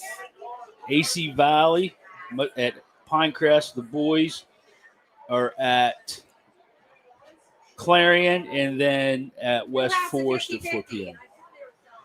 Football. JV's at Red Bank on Monday. Junior high has Montauk on Wednesday and varsity Thursday at Bradford. Oh, big trip to Volleyball Monday at Punxsutawney, 6 p.m. Tuesday versus Forest Area starts at 5 p.m. here at Brookville's gym.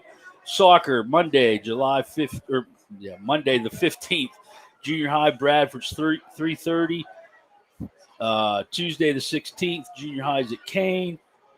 Girls and boys versus Du Bois, 5 and 7 p.m.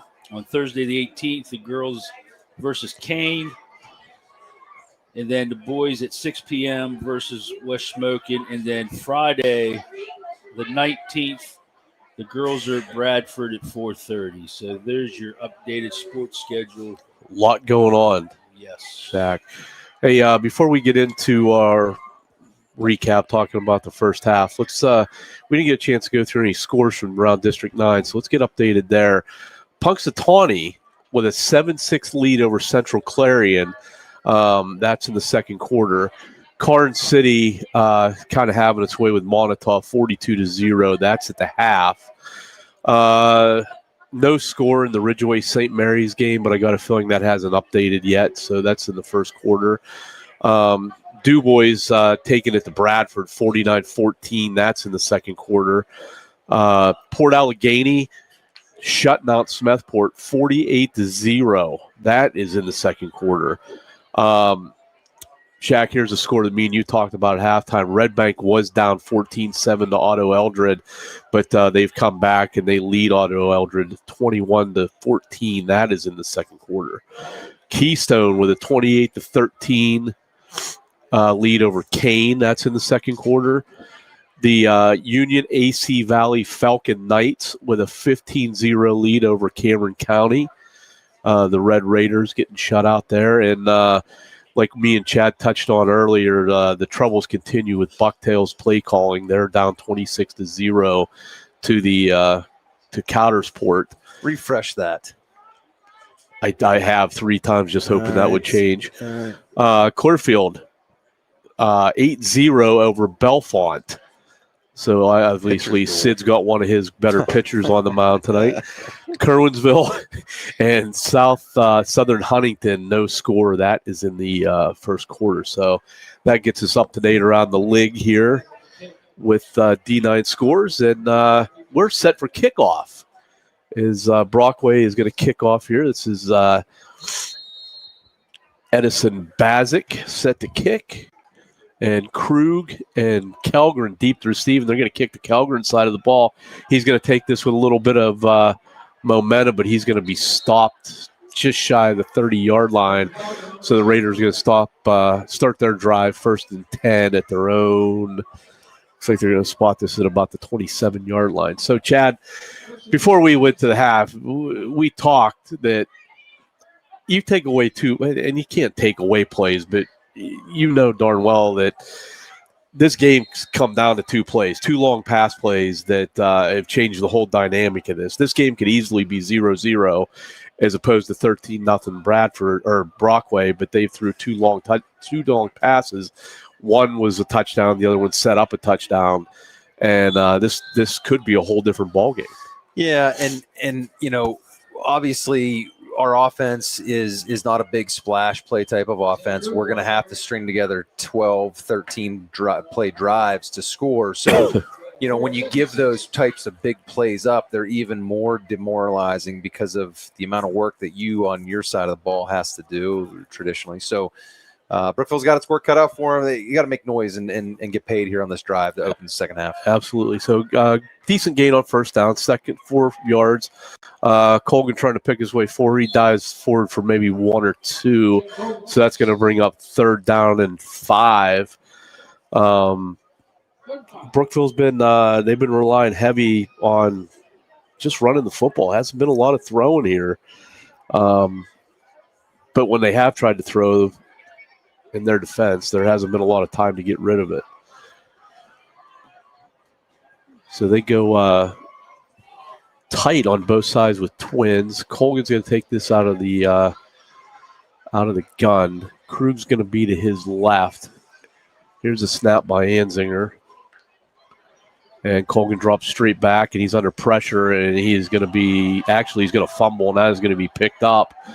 And big number 57 for Brockway picked that up. That's Ben Yale, and Yale was drugged down by the Hazen assassin, Dante Morey, before he could rumble into the end zone. So, again, another costly play by the Raiders offense, and they're going to set up Brockway here 1st and 10 at the Brookville 20-yard line. We got 10:26 left in the third quarter. Not the ideal start to the second half. Not exactly what you were looking for, no. And Brockway's got a big opportunity here to start driving the nail home as they got a golden opportunity here to extend this lead. Patton goes out of the gun, and he's going to hand this off to Weir, and Weir just a huge hole right up the middle, and he's going to take that in from 20 yards for the touchdown. So that's going to make it 19-0 Brockway. And so not exactly how you want, like Chad just said, how you wanted to draw it up to open up the first half, but I'm kind of hoping that Brockway at least paid Heather Castellan for all this real estate that they've been chewing up here in our side of the football field. Well, she is experienced and ready to serve. Whatever your retail estate needs are, she has you covered, Chad. She knows somebody. That's what I hear. So we're glad to have her on board. And Brockway's going to go for 2. Patton's flushed out of the pocket, but he escapes pressure, and he's looking to get to the corner, and he will scamper in for the 2-point conversion, and that is going to make our score 21-0 Brockway with 10:20 left to go here in the third quarter. I'd like to welcome our fan of the game, Krista Park, just showed up. You're in trouble.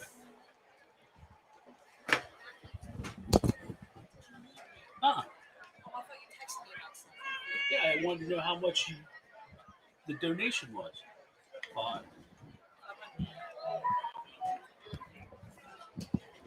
Did you get any word on that official? I have no. She didn't know who it was. 21-0 here. Brockway leads the Brookville Raiders. 10:20 left in the third quarter as Basic gets ready to put it in the air for Brockway. Do you think? What do you think the Basic clan would do against the Baslak clan of Brookville? Where's your money there? Boy. Well, I'll Keep tell in you mind, what. Baslaks are farm strong. They are farm strong, and Andrew is I'll tell you what, I'm going Baslak on that one. Yeah. And I don't think it's close. No batting gloves, Baslak. Nope. I bet he goes 340 if he gets a fastball by his waist. He certainly could. He is a big lad. There's a kickoff again to Kelger, and Kelger takes this ball at about the 20-yard line, sidesteps a guy. He's got a little bit of space to the outside. He's going to try to get to the sideline. He crosses the 50, and he's got no one to beat. He is gone. Parker Kelgren. Touchdown.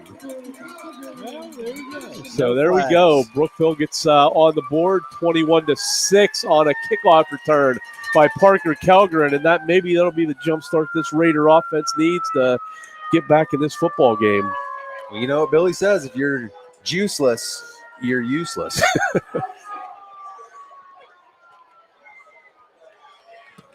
That's going to bring on Jaden Moraz to attempt his first extra point of the night. Make this a 2-touchdown game with 10:08 left. So as Brookville's going to try to creep back into this one. Colgan set to hold. Here's the snap. It's a good one. Gets it down. It's up. And lots of leg there by Moraz. That's good. And that's going to make it 21-7. Speaking of Fletch, did you see that he started a podcast? I did. I saw him interview Nathan Smith. Yeah, really speaking well of, I'm glad you brought that up. Speaking of that, send a little bit of a shout out here from Blue Nation Network. Congrats to Nathan Smith, captain of the USA Walker Cup team on their championship victory over the weekend in California. check out our Facebook and Instagram pages for updates on scores and highlights. And for you guys that don't know, that's kind of a celebrity around here. Nathan Smith is he's played in a lot of USGA amateurs. I think he's won a couple, Shaq. Yes. Yes, And he I has. got a story on that. Okay. When he was in Senior Little League, we took him over to high level to a golf scramble, and I think it was a par 3, and it was 215 yards, and he got up and teed off, and he was short of the green, and he had to be like 14. He goes, "That's not right, because if that was 215 yards, that would have been right in the middle of the green." That's funny. But I also heard that they named him captain for next year too. Oh, nice. Because Yeah. they're doing the Walker Cups again next year because they're going to even years now. Yeah. Oh, okay. Yeah, Are they going to back-to-backs. try to go opposite Ryder Cups Yeah. then? Okay. Nice. But yeah, just a great story there. To congrats to Nathan and the rest of the Walker Cup team. And Well, Fletch dropped one of his D9 native texts or tweets on that matter, and Justin Thomas liked it. oh wow, And so Fletch took a screenshot of it and said he's never washing his phone again. did he text him and ask him where Red Bank Valley was? Well, he had to get out of Red Bank before he got service to get the tweet out. I But got once he got up over the hill, Another big run there by Weir, and he just busts through tackles, and he's going to take this to the house. So just like that, Brockway's going to get those 7 points back. flag. Boy, That should be a hold. we'll see what happens here. Brockway celebrating, but some of the Brockway Walking players the starting to back. walk back. Block in the back. So that is going to be on the Rovers, and that is going to come back. So this is going to be somewhere back by the 40. Yeah, we're going to call it the 36. Do you think Nathan's the highest profile alumni from Allegheny College, or do you think there's other people? He's got to be up there. I would say, without knowing Allegheny College alum right off the top of my head, I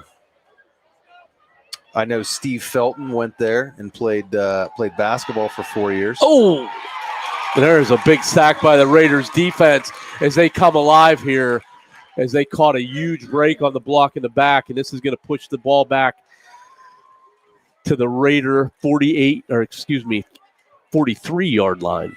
Steve Felton, fifth all-time leading scorer at Titusville Area High School basketball. Oh, okay. I doubt he's on the Mount Rushmore of athletes, but I'd like to give him a little bit of a head or cap tip. So big sack there by the Raiders, pushes the Rovers back. They need to keep this pressure on. They run again with Patton, but there's nothing doing as he gets back to the line of scrimmage, and that's going to bring up a 3rd and long here. So this little fire lit under this Raider defense as they come out attacking after the long run by Weir. Got called back on the block in the back. So let's see if they can. They're sending Patton off. And that's going to bring in number 17. Yeah, the official came in right away, and I don't know if there was blood or a helmet issue or he thought he was concussed, but something immediately grabbed the attention of the official and said, "You don't got to go home, but you got to get out of here." He just took his helmet off. Maybe it's an equipment issue. So that brings in number. Yeah, he's mad over there.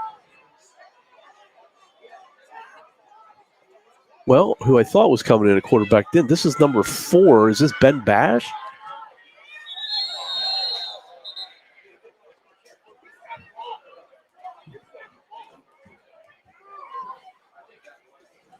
Getting hooked. Coach Morrison arguing the case here. There's going to be an encroachment call on the Raiders. So free 5 yards there is going to take this ball down to the 39-yard line. And that's going to set up a 3rd and about 13. 8.5 minutes to go in the 3rd quarter, 21-7. If you just joined us, Brockway cashed in on a fumble recovery, the Raiders' first drive of the half. And then Parker Kelgren answered that back with a kick return to put the Raiders on the board here. Now, Raiders staring down a big third down here. They need a stop to get this ball back, and they're going to hand off to Kennedy, number 7. Actually, that was Landon Thompson, and that's going to set up a 4th down and 9, and I believe that's going to bring the punt team on, and it does. Doherty getting some instructions from the coaches as he comes out to punt. Kellgren's going to drop back inside the 5-yard line. His heels are actually going to be on the 5. I like Coach Morrison's outfit. It's clean. I wouldn't be surprised if we might see a fake or something here. Ooh, Shaq calling a fake. You calling it the work special? Doherty drops back deep. He's on about the 48-yard line. Good snap. He's going to roll out, and he's going to keep, but he is going to not get it. So good job by the special teams to snuff that out. Good call by the coach, Scott Park, on the fake. Yeah, and get lucky every once in a while. Coach Morrison's BP's right around 190 over 138 right now. So, Chad, Raiders dodge a bullet there. This game could have easily been 28-7, but a block in the back brought it back, and the Raiders defense stood up. Got the ball back here, so the offense, let's see if they can do something with it. Chad, you work downtown. Have you taken advantage of Food Truck Monday? You know, Chamber and Jamie have done Jamie Pops have done a phenomenal job of bringing various food trucks in on Monday, and I can speak from the folks at the courthouse. It is a nice alternative. Not against anybody of our main eateries there on Main Street, but it is a nice change of pace to have something different every Monday. And it's gone over extremely well. Well, like they mentioned there, that there's a lot of times where a lot of places in town take Monday off. They do. Not open, so it gives you some options there. So. And I'm willing to bet that was probably discussed at some point, so that the local businesses were not being encroached on. Yeah. So I think that was well done, well thought out by all parties. And you're right. I didn't even think of that. The two main that are on Main Street there to take Mondays off, and so it kind of works out. Yeah. Awesome. Okay, here go the Raiders. 2nd and 9, 1-yard gain there by Krug. Colgan's going to get the play here. They wind the clock. Guy in motion. They go right to Krug again up the middle, but not much there, as he might have got about a half a yard. But they keep going back to the well here, Chad, with that run. It's like their B button stuck.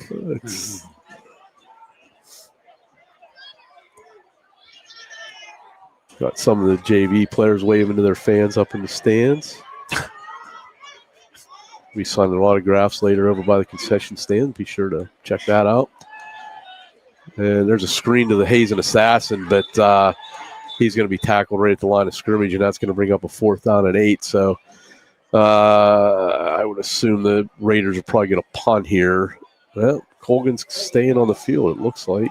So now, here comes the punt team. So I know that it's frustrating, and to watch this, but you got to realize too, we don't have a lot of time to do much, so there's not much that's getting developed. You're right. Brockway is just they're stacking the box and they're blowing the lineup, so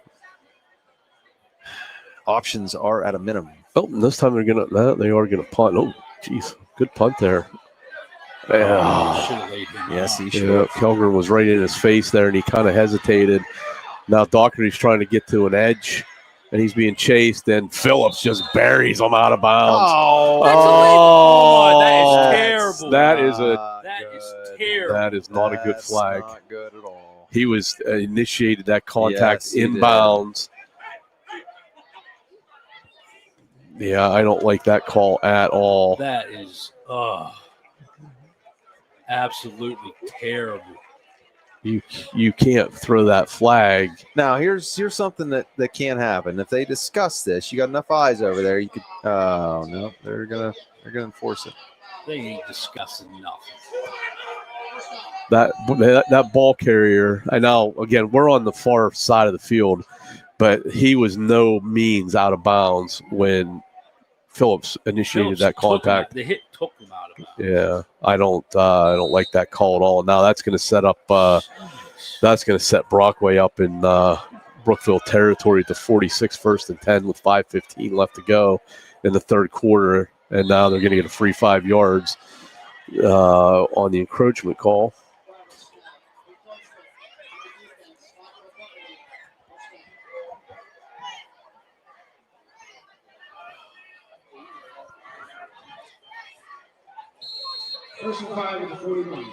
Like to invite everybody out to Devil's Barbecue. Hands down, the best barbecue around. Fast, flavorful, and absolutely delicious. You just can't beat it. Plus, we talked about earlier, they're set up at Macbeth Cabins by the river.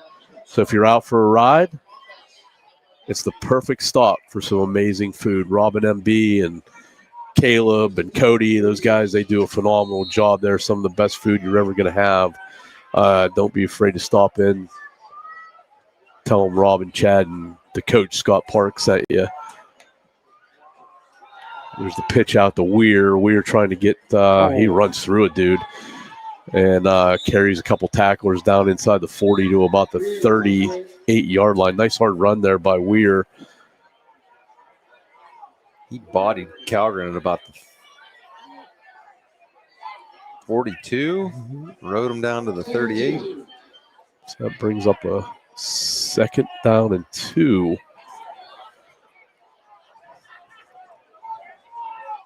As we're winding down here to about 4:40 left in the third quarter. There's a snap to Pat and hand off to Weir. Weir picks his way forward, and I don't know. We got to tighten up here. We got to tighten up, and it seems to me like we're tackling way too high too, Shaq. But we could be getting tired. It could be the fact that we're playing high. And our linebackers look like backpacks.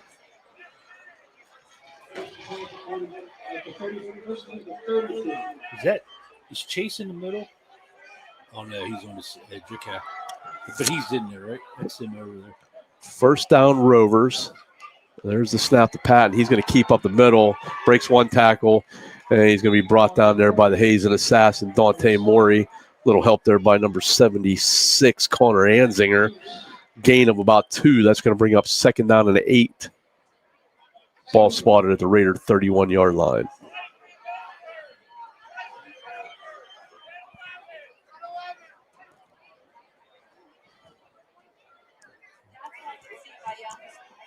Turnover would be huge here, fellas. I agree with you. Yeah, defense needs to make a play here. They are stacking the box up front, and oh no,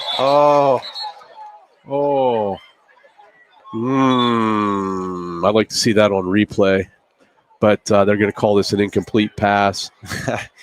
Coach Belfier was selling it hard. I think that arm was going forward. I do too. So big 3rd down there. Big 3rd down coming up. 3rd and 8. The Raiders desperately need a stop here. That sack would have been pretty big. They just can't get him to the ground. Now, let me ask you, Chad, as an official, because to me, he threw the ball, and they had no intention on really trying to get that to anybody, just to get rid of it. Right. Can you call grounding in that situation? So, or can you just call him in the grasp and blow the play dead? Well, those are two distinct different things. In the grasp is when forward momentum has stopped, and you feel that the offensive player may be in peril because he stood up and there's the cavalry's on their way. So it's more or less an option to, the play has been killed. It's on its own, and you're trying to protect the offensive player. And now, in order to get an intentional grounding, that ball has to meet 2 criteria. It's got to get back to the line of scrimmage, and it's got to be in the vicinity of a player, an eligible receiver. That ball was – now, what makes that all go out the window is if you're, during contact, of course, that's you're alleviated of that task or that requirement. So, right there, he's outside the pocket. No, there's no. There's high school. There's no pocket. You got to be outside. You got to be outside the tackles. Or I'm sorry, not in high school. You don't have to be outside the tackles. You just got to meet the criteria of of the line of scrimmage and a player in the vicinity. But like I said, if the arm or the body is being contacted, I shouldn't say the body, the arm. If the ball is deflected or limited, then that. And I do believe I did see one of the officials calling the tip Yeah, when they did call that ball anyhow. So okay, good explanation. Thanks for the call on that one. Brookville does get the stop, and now Doherty is going to set the punt here from the 45. High kick, and Calgren just tells everybody to get away from it. Takes a little bit of a rover bounce as they're going to down this at the 5 with 2:47 to go. Shaq, can we take a quick break? Yeah. Let's hear from one of our sponsors. We'll be right back with third quarter action. You're listening to Brookville Raider football on Blue Nation Network.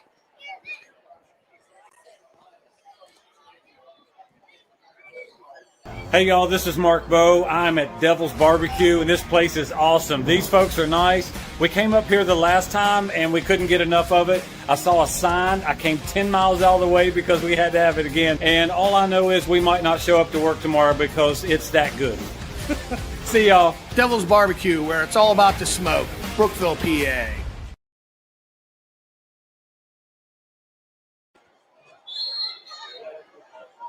All right, we're back. All right, guys, we're back, and that was an incomplete pass to free. What was that? Actually out of bounds. So it's second down and 10. It's all yours, Rip. all right, second down and 10. Raiders at their own 5-yard line. I'd like to send a shout out to Billy Blake. He's at home tonight. He decided to take the night off. He was our replay official. Yeah, he was our replay official. We got word he was checking some. Rewound some footage from earlier, and there's Colgan on the keep, and he tries to get a little breathing room there as he falls forward for a couple. It's going to bring up a 3rd down and 8.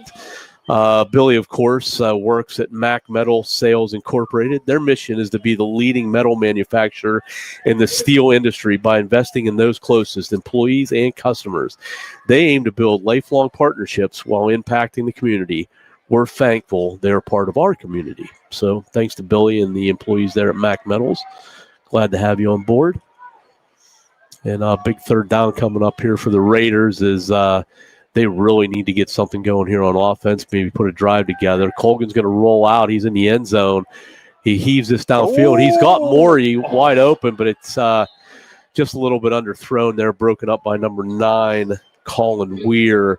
And boy, we've got a punt coming up here, and Moraz is going to be real close to being in his end zone. We need a 60-yarder like last week. Yeah. Coming out of here. Nope, we got a Brockway player down. Mr. Weir needs to let somebody else have a turn. You know, he seems to be doing everything for Brockway tonight. He has definitely done it all, no doubt. I don't have a number on the Brockway player that's down over there, but hopefully it's just a cramp. That's what it appears to be, the way they're trying to get the foot to flex there. We mentioned Chad Corey Lindemuth there earlier and all the good stuff he's done with Brookville Little League, but we'd like to recognize KT Supply Incorporated as your local family-owned source for electrical, plumbing, pipe, lumber, HVAC, and more, serving all surrounding areas. They provide the tools and products contractors, construction companies, and homeowners can depend on. With personal service, quality supplies, and competitive prices, K&T Supply is the hometown choice for projects big and small. Give them a call if you have any questions. Contact Corey. They'll be glad to help you out there. Well, Corey won't. No. Because he'll be busy playing solitaire in the back. But he's got a great group of people working for him that are very knowledgeable, very helpful.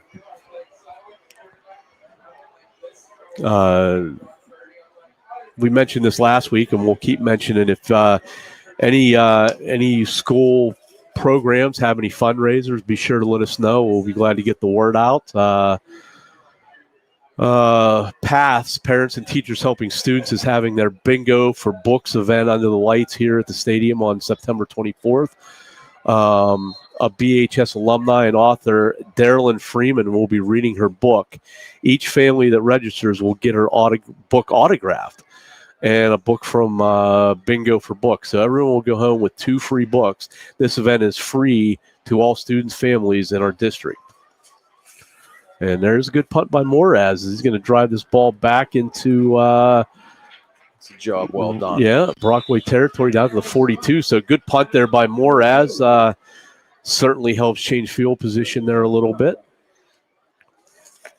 You know, you got to give credit where credit is due. The Brookville defense has played extremely well tonight. Like we said, sans 2 plays, and that's, you know, credit to Brockway. Aiden Patton made 2 plays develop by buying himself time in the backfield, and if you take those away, you're probably looking at a 14 or a 7-7 game. Yeah, I agree 100%.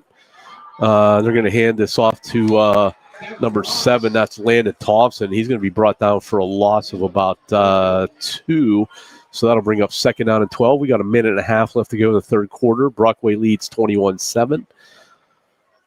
And if you've been watching this Raider team all year, and I watched them in August, they are bringing the hit stick tonight more than they have all season, in my opinion. And I jinxed them. Yes, you did. That was number 8, the ball carrier, Matthew Winnings, and he big gain into Raider territory. They're going to spot this at the 44-yard line, so it'll be 1st and 10 Rovers.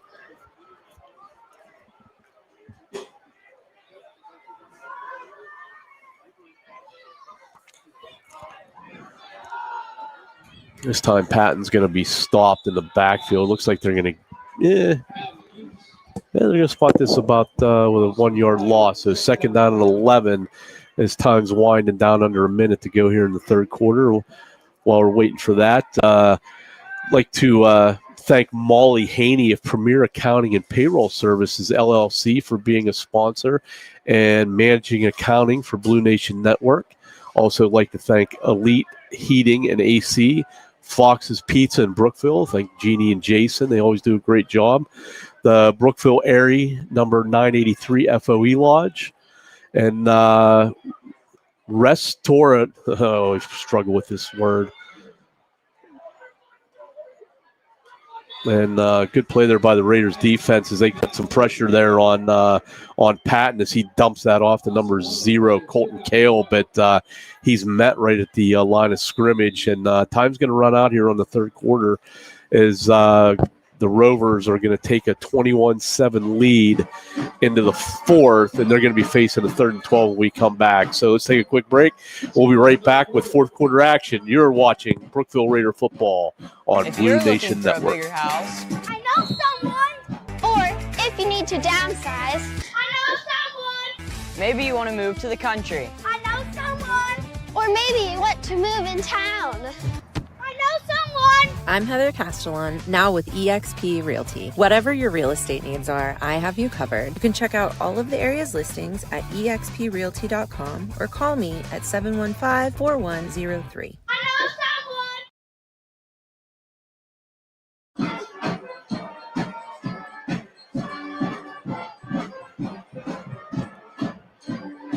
Mac Metals. What's our mission?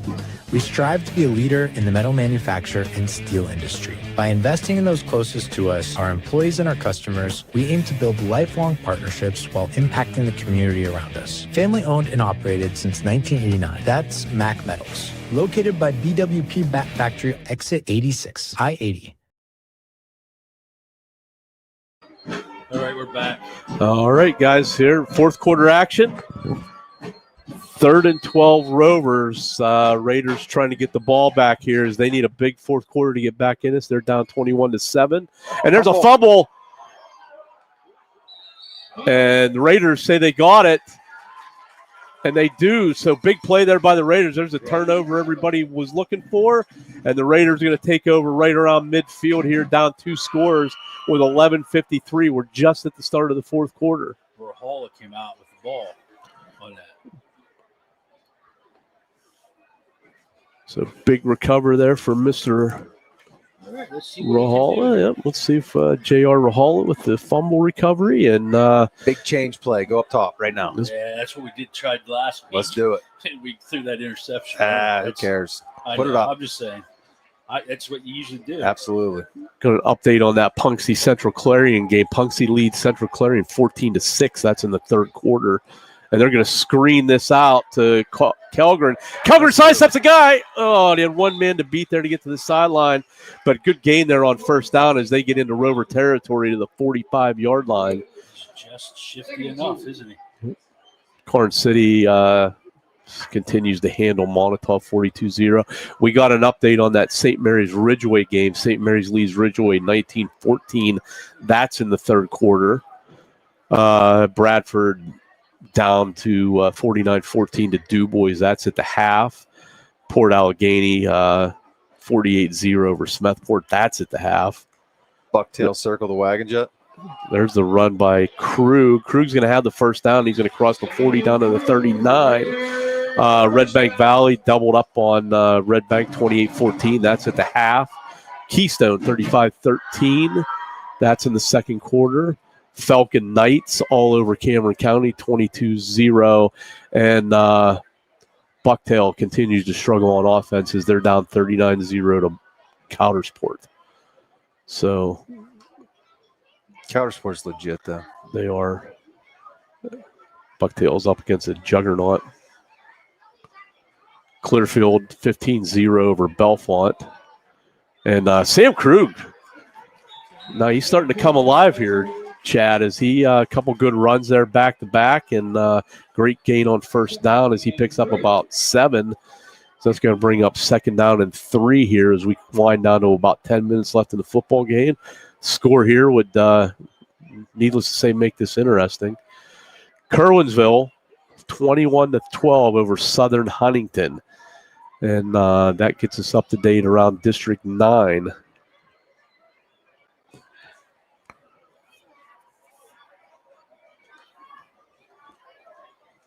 Again, handoff to Krug, fights his way out to about the 30-yard line. He's going to be about a yard shy. That'll bring up 3rd and 1. Boy, a score here would make this game interesting. Yes, it would. And they are driving. So just when Brockway thought that they were going to take Brookville to the Woodshed, just when you thought it was safe again to go back in the water. Speaking of woodsheds, Wilson's Woodshed. Brookville's got trips up at the top of your screen. Colgan out of the gun. Sidecar is Krug to Colgan's left. Did you ever take anybody behind the woodshed? I have not. And Krug is going to have the first.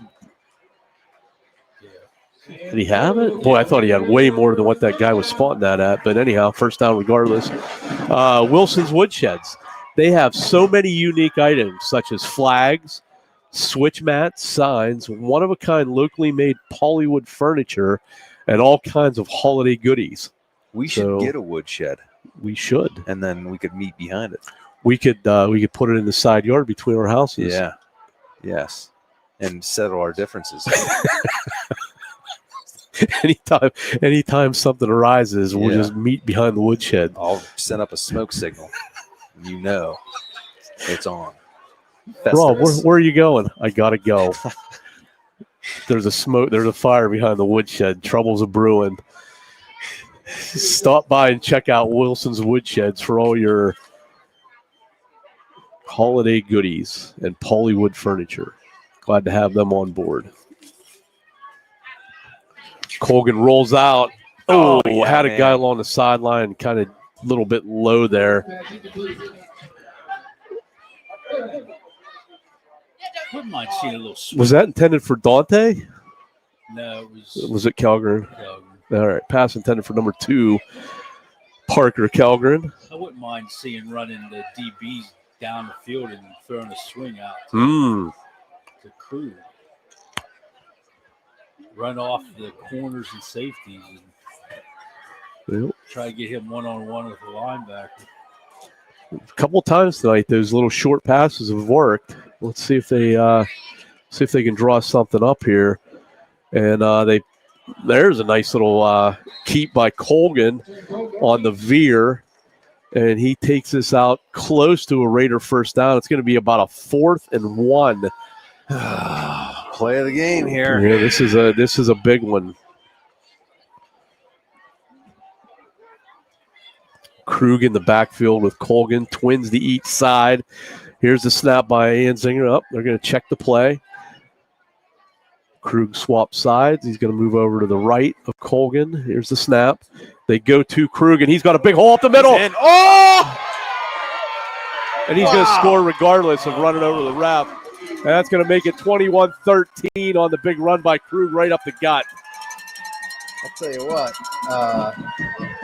That would have just unlucky. Yeah. Ryan Smith did everything in his power to get on the stat sheet for Brockway. But Sammy Krug said, not tonight, my man, not tonight. So just like that, Brookville gets within a score here. Big extra point by Jaden Moraz, the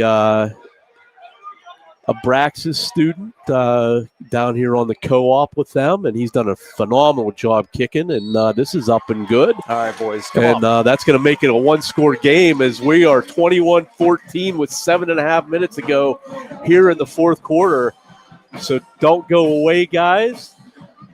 We got lots of football left, and make sure you get your glasses clean. And speaking of glasses, I'd like to thank Laurel Eye Clinic, caring for your family's vision, one generation at a time. Longtime supporter of Raider athletics. We are definitely lucky to have Laurel Eye Clinic in our community. They've done a lot of good stuff for just not high school sports, but local sports, Little League, all that kind of stuff. So we could thank them and all they do for us in our community. So, guys, make sure that these sponsors that we talk about every week, and we like to have fun with it. It's cool, but they help us bring you Brookville Raider sports all year long. So if you can't make it out to the game or you don't live in the area and you want to check it out, but if you are in the area, make sure you're patronizing these great sponsors of ours. Help keep the money in the community, and I mean, they're the ones that are helping these sports thrive in our little part of the world. So make sure you're helping them out as also. Yeah, there was non-flag there on Phillips as he came busting through and was just drugged down by the helmet, but no flag. That was odd. Yep. So Brockway, now all of a sudden Brockway has a little bit of urgency here because they've been dealing with a 2-score game almost the whole time, and now it's only a score, so they can't get super conservative here on offense with 7:22 left. See, and the PA should have been blasting urgent during that whole minute break right there.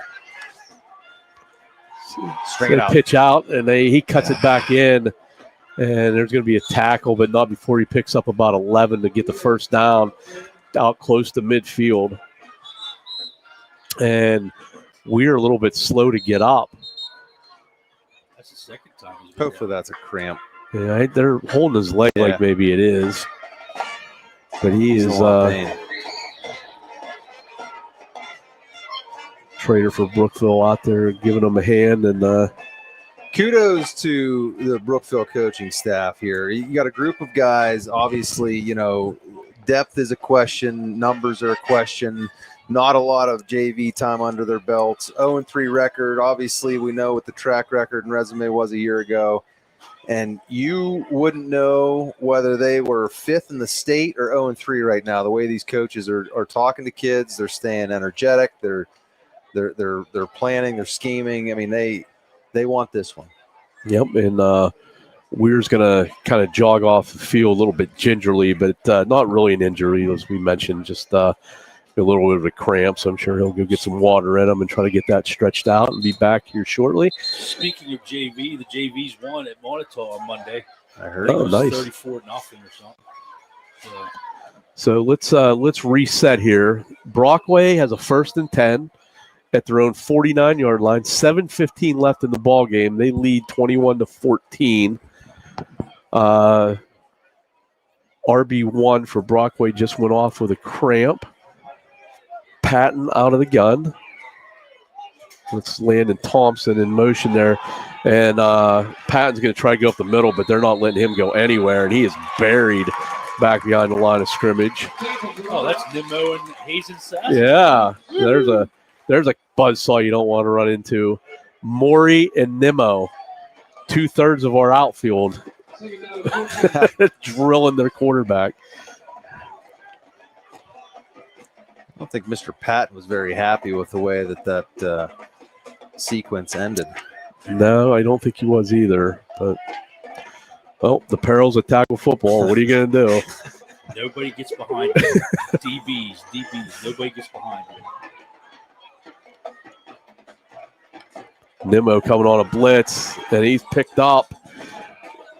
Oh, that's a flag. There you go. That's an absolute flag. That's a great get. Yep. So this is Defenseless. what would have been a It'll be huge play is going to come back here. Is It'll still be a first down. Yep. That's the play that you're looking to take out of football. There's absolutely zero reason for that. So that takes it's still like Chad said, it's still going to be a first down, but it would have been a much bigger gain than what it is. That's going to bring this ball back. Ooh, probably close to midfield, I'm going to assume. That is a 15-yarder, I believe. It is.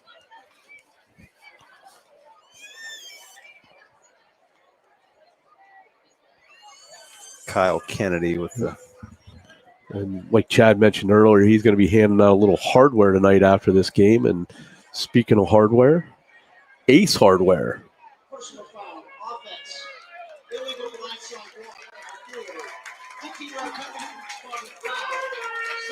block. That's going to take them the whole way back to the 50-yard line, almost original line of scrimmage, and it's going to be 2nd down and 9 from there.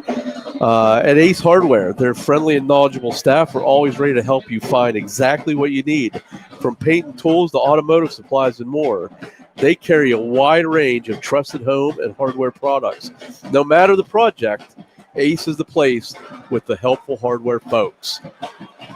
And good job by the Raider defense to string that play out. That was number 8, Matthew Winnings, trying to get to the corner, and he couldn't, and he's going to lose about a yard, and that's going to bring up a big 3rd down, and, well, we're going to call it about 12. Was that Calgren who launched his own man into that ball carrier? Did you see that?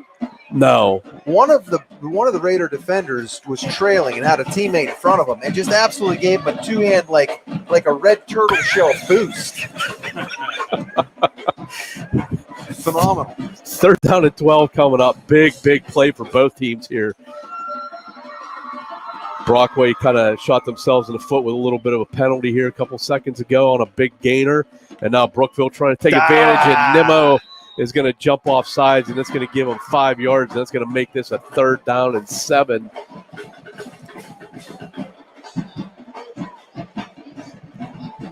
You like the aggressiveness, but you also got to stay focused. Big play coming up. Nimmo just looking to eat. I'm going to be leaving you folks a little early here as I got some business to take care of on the field. Yep. 5:14 left in the game. 21-14 Rovers. And there's the run up the middle. And he is going to be... Is that ball loose? He's going to be short. He is going to be about a yard shy here. So, boy, oh, boy. The plot thickens. As we got a huge 4th and 1 coming up here. I can't believe they're going to punt this. I'm going to start making my way down, boys. So get us a win. And I will see you Thursday. Where are we going? Southern New York? We're going to Southern New York. All right. Here comes Patton. They're gonna go for this.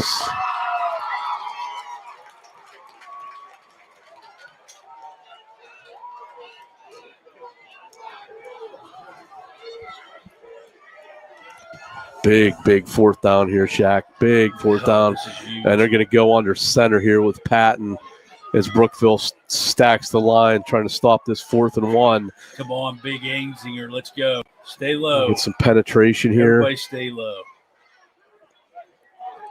And they're going to go first man through. They go to the outside. He's going to have the first down. He's going to be driven back, but they're going to pick up 2, and that's going to bring up a 1st and 10 Rovers at the 38-yard line.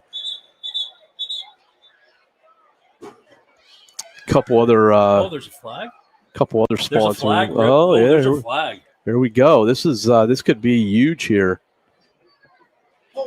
And there's a hold on the Rovers. That's 10 yards, and that is going to bring up a 4th down and 11. And now that may bring on the punt team, and they are going to kick. Couple other sponsors, Shaq, that I needed to touch on here. Restorative Medi Spa and Premier Counseling and Consulting, a couple of our great sponsors. And we'd also like to thank a couple new friends of the network.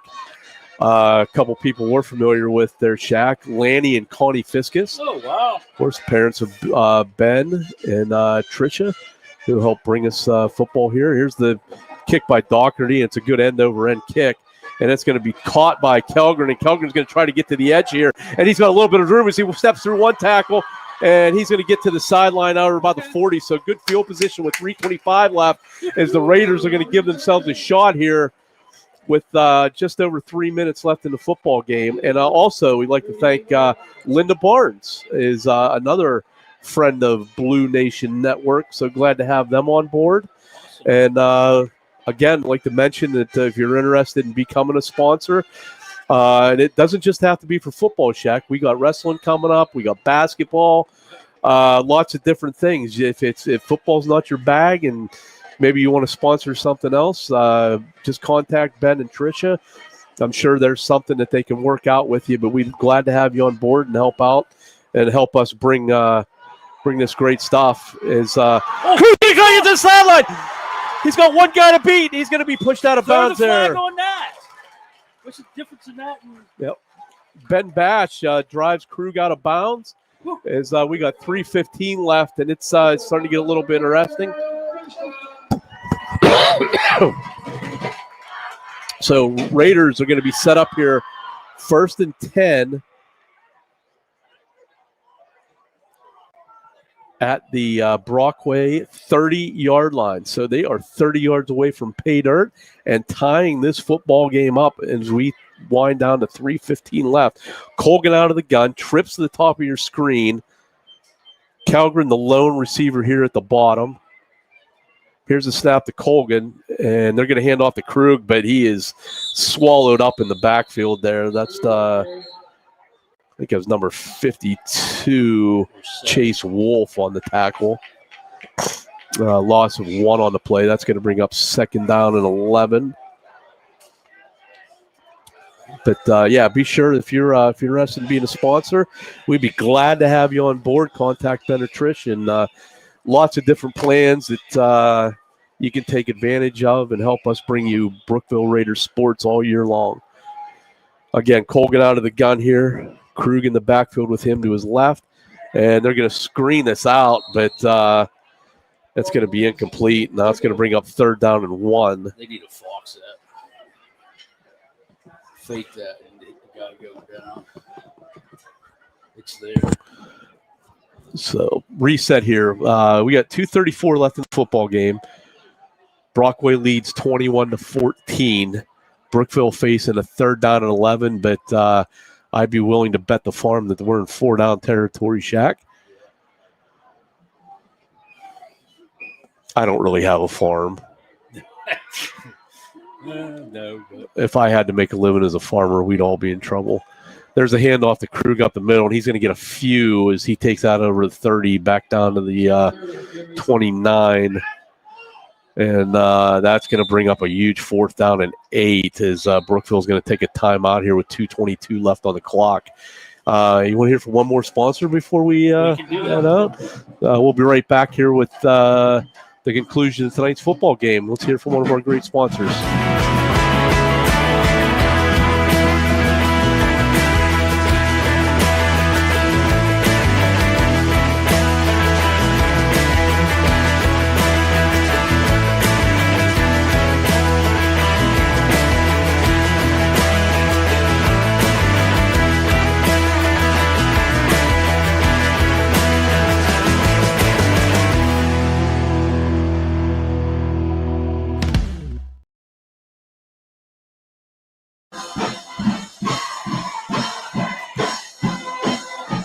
We're back. All right. Welcome back, guys. Let me give you a couple updates on some scores here we've been keeping an eye on. Punxsutawney and Central Clarion tied up 14-14. That's in the third quarter. Montauk and Carson City are final. That's Carson City 56, Montauk 7. St. Mary's leads Ridgeway by 10, 32-22. That's in the fourth quarter. DuBois and Bradford 49-20. That's in the third. Port Allegheny just hammered Smethport 68-6. Red Bank Valley pulling away from Otto Eldred now. It's 35-14. Keystone pulling away from Keystone 42-13. Bucktail does get on the board 45-8 at Coudersport. That's a final. Clearfield and Bellefonte 15-15. That's in the third quarter. Colgan back to throw, and he's got Porter was wide open. Yeah. Overthrows Maury, the intended receiver, and Brockway's going to take over on downs here at their own 28-yard line. Let's see what I missed here. Clearfield Bellefonte 15-15 in the third, and Kerwinsville leads Southern Huntington. That's 21-12 in the third. So that gets you up to date with all those scores. Just a reminder, boys and girls soccer tomorrow at 9. Boys play Port Allegheny, I believe, at 11. The girls play Smethport.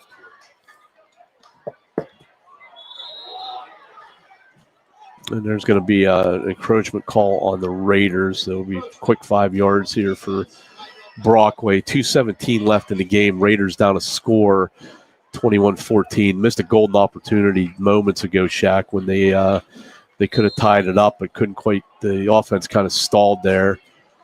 But we are definitely in the right direction. I agree 100%. It was the coaches. I think the game plan coming in was good, and good Brookville defense still getting hard at it as they big tackle there, gain of about 4 on that play. And here's the thing: the Brockway, St. Mary's, and Brookville are the only 3 teams in AAA district. So that's your 3 district teams. So yeah, you can sort of hang. You just got to find fine tune some stuff. So Brookville's right there. I mean, they led most of the St. Mary's game. Yep. And like you said, if we don't give up those 2 long pass plays, which we're right in this, if not winning this. Yeah, the first one is that I get, but the second one, that quarterback should have been tackled like 3 times. He broke 7 tackles, 15 yards behind the line of scrimmage. So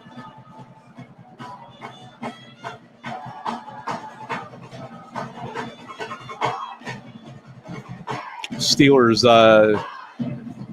open up, have their home opener this week as they're going to host the Seahawks at 1 o'clock at Acrisure Stadium.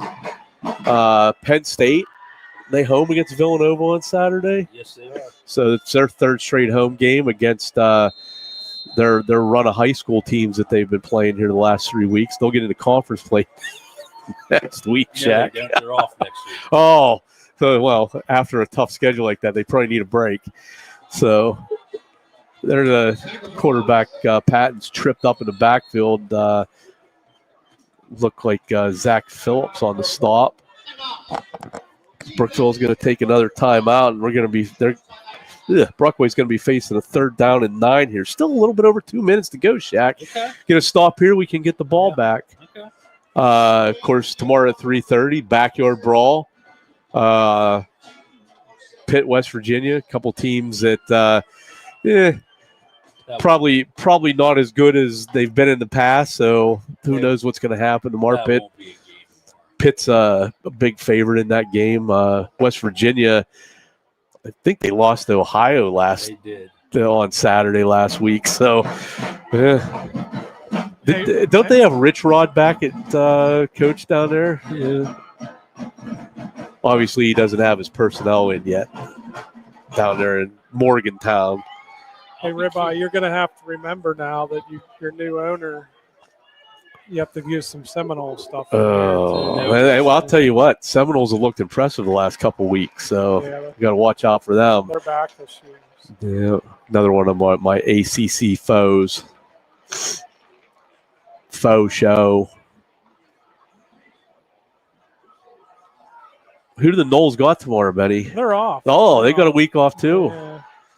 They had to prepare for Kent State next week. Yeah, I thought maybe they had like Florida Atlantic or FIU or somebody like that. That was last week. Then they needed a week off to prepare for Kent State before conference play. No, they did have a big win week one. They beat Alabama. Alabama, that's right. Yeah, because I remember Cole texted me. He was about ready to jump off the ship.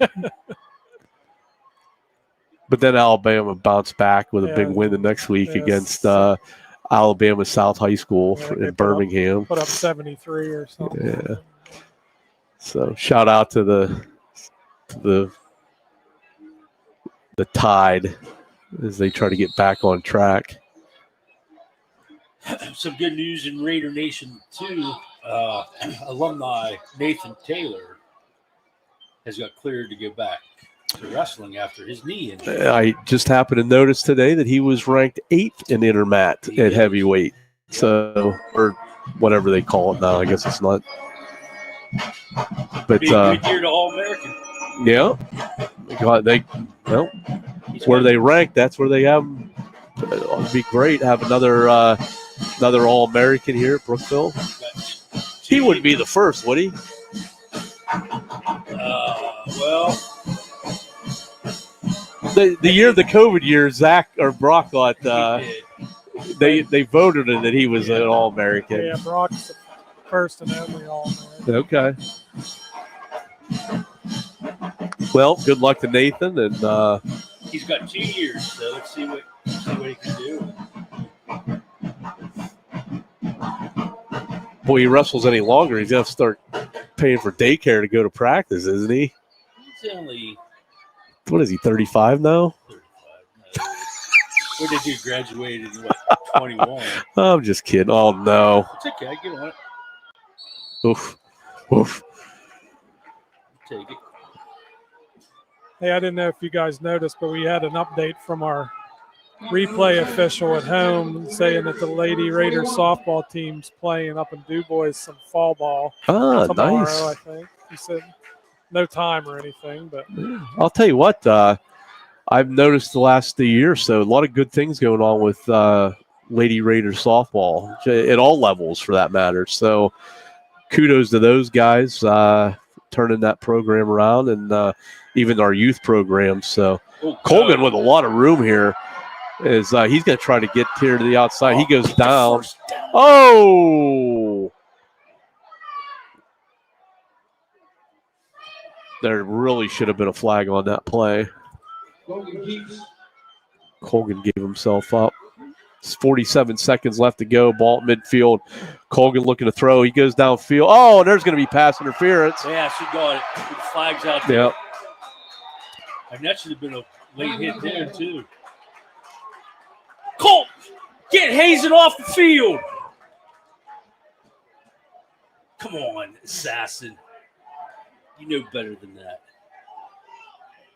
A lot of stuff going on here. There's going to be a pass interference call on the Kruger. Got pulled down. Sorry, I got Shaq, the kid. take a deep breath, Shaq. Well, You're all right. The kid hit Dante after the whistle, and then Dante just followed up to push him. It would have been our luck to get the flag, too. So here we go. This is going to put the Raiders at the 35-yard line, 1st and 10, 37 seconds left, down a score. Couple big plays coming up. No timeouts for Brookville. You almost have to throw it. You have to. We haven't heard anything from Hayden Freeman tonight. It would be good to see him get by some coverage here. Got some time to go down the middle and overthrow. That's going to stop the clock. 2nd down and 10, 33 seconds left.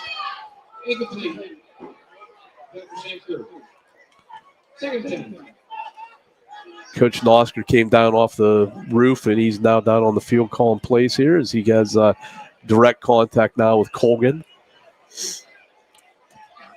Colgan goes to set up here. Clock is stopped with 33 seconds left to go. Second and 10. Ball spotted at the 30-yard line. Twins to each side. Colgan out of the gun. Here's a snap by Anzinger. And Colgan rolls, looking to throw. And he's got a guy along the sideline. That's Kellgren. And that's going to put them at about the 26-yard line. So about a yard shy of the first down. We'll call it 2. 3rd down and 2. 29 seconds left on the clock. Of course, we're in 2-down territory, but we got more. All the way down the field now. We got more. Just that little out to get out of bounds. You know what I'm saying? Like, cannot take a sack. No, cannot. Colgan, he goes again along the sideline. It's going to be incomplete. A little high, intended for Kellgren. That'll stop the clock with 26 seconds left. Big 4th down coming up. 4th and 2. Come on, Raiders. Right now. Believe in yourselves and do it. Let's go.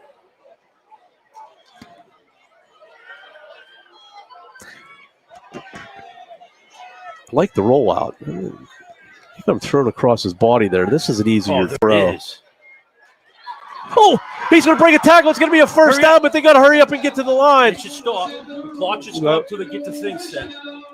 So hurry up, get to the line. Raiders going to get a fresh set. Clock stops, and they're going to down it. All right. So, 16. Yep, 2nd down and 10, 16 seconds left on the clock. Ball is spotted just inside the 20 at the 19-yard line. So high drama here, Shaq, as we're coming right down to the wire. That's a clutch play right there.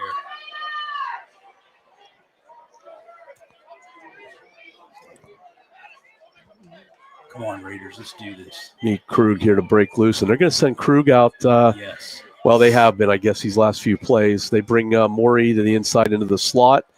Kellgren and Krug down here at the bottom. Freeman all alone at the top. They're going to roll to Freeman's side. He's going to throw across his body, and he has Freeman along the sideline. And that's going to stop the clock, and he's going to be out of bounds around the 10-yard line. So Raiders inch closer here. 12.2 seconds left on the clock. Maybe time for 2 plays, Shaq. I think you got to take 2 cracks at the end zone. If it's not there, throw it away. You got to roll out this way, or maybe the other way. I think you got to roll long side. Yeah. Give yourself longer time to throw until somebody uncovers. It's too bad we couldn't play where we could drag Freeman across, but I just don't think we're going to have the time to do that. No, it's got to be something quick. Oh, they roll to the short side. Colgan's got to get rid of it, and he does. So 8 seconds, the clock is going to stop. That's intentional. Well, it is. He didn't get to the line of scrimmage. Yeah. Is it from where he threw it, too? It has to get to the line of scrimmage. That's right. It's the right call. As bad as it sucks, it's the right call. It's the right call, people. So it's 10 yards from where he threw it. No, it's just 5 yards. Okay. 5 yards from where he threw it. All right. Last play of the game, guys. This is Yep, this is it. ball spotted at the 15. 8 seconds left on the clock. Brookville has to take a shot here. Officials are going to take a timeout.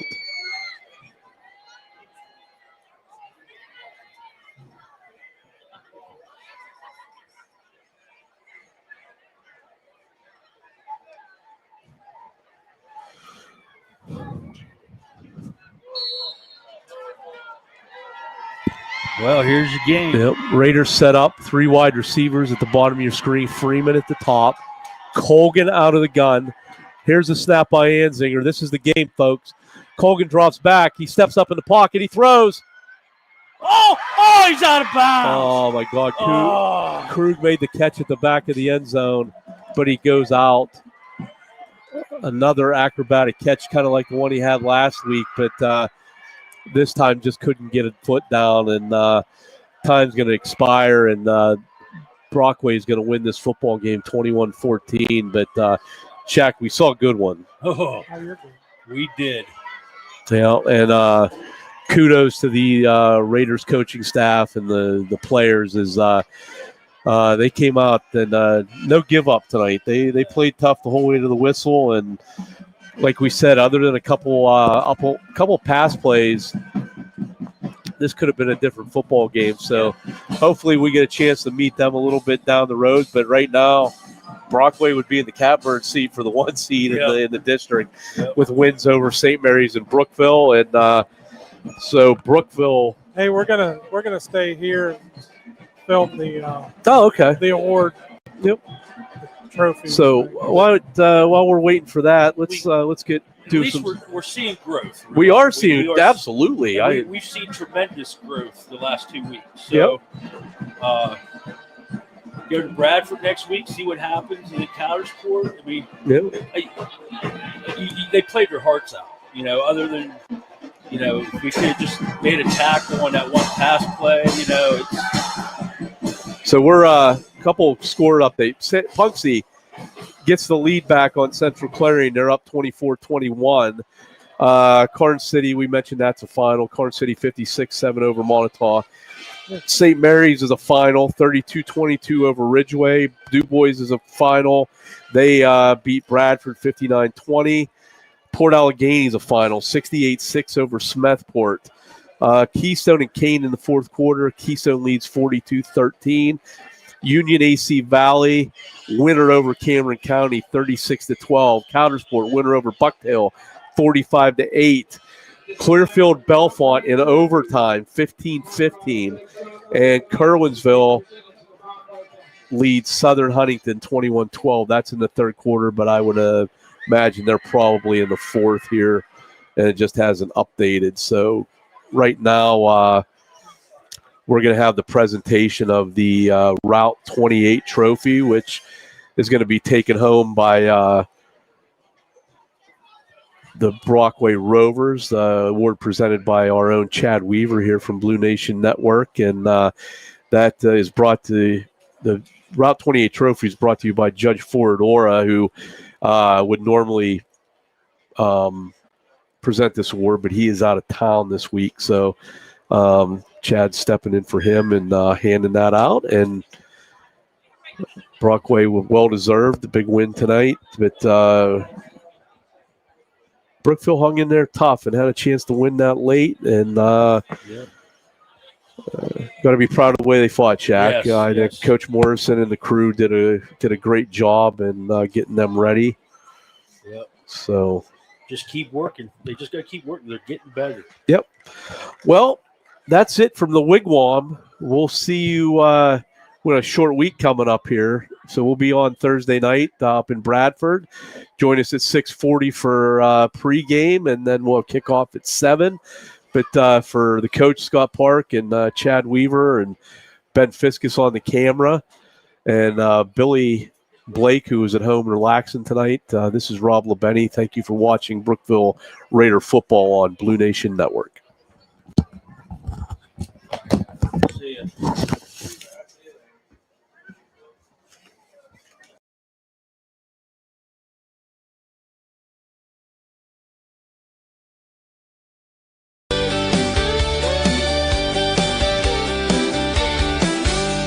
In the heart of Brookville, where the rivers flow, there's a voice that's calling, let me tell you so. Blue Nation Network, shining bright and clear, keeping our community close, bringing you cheer from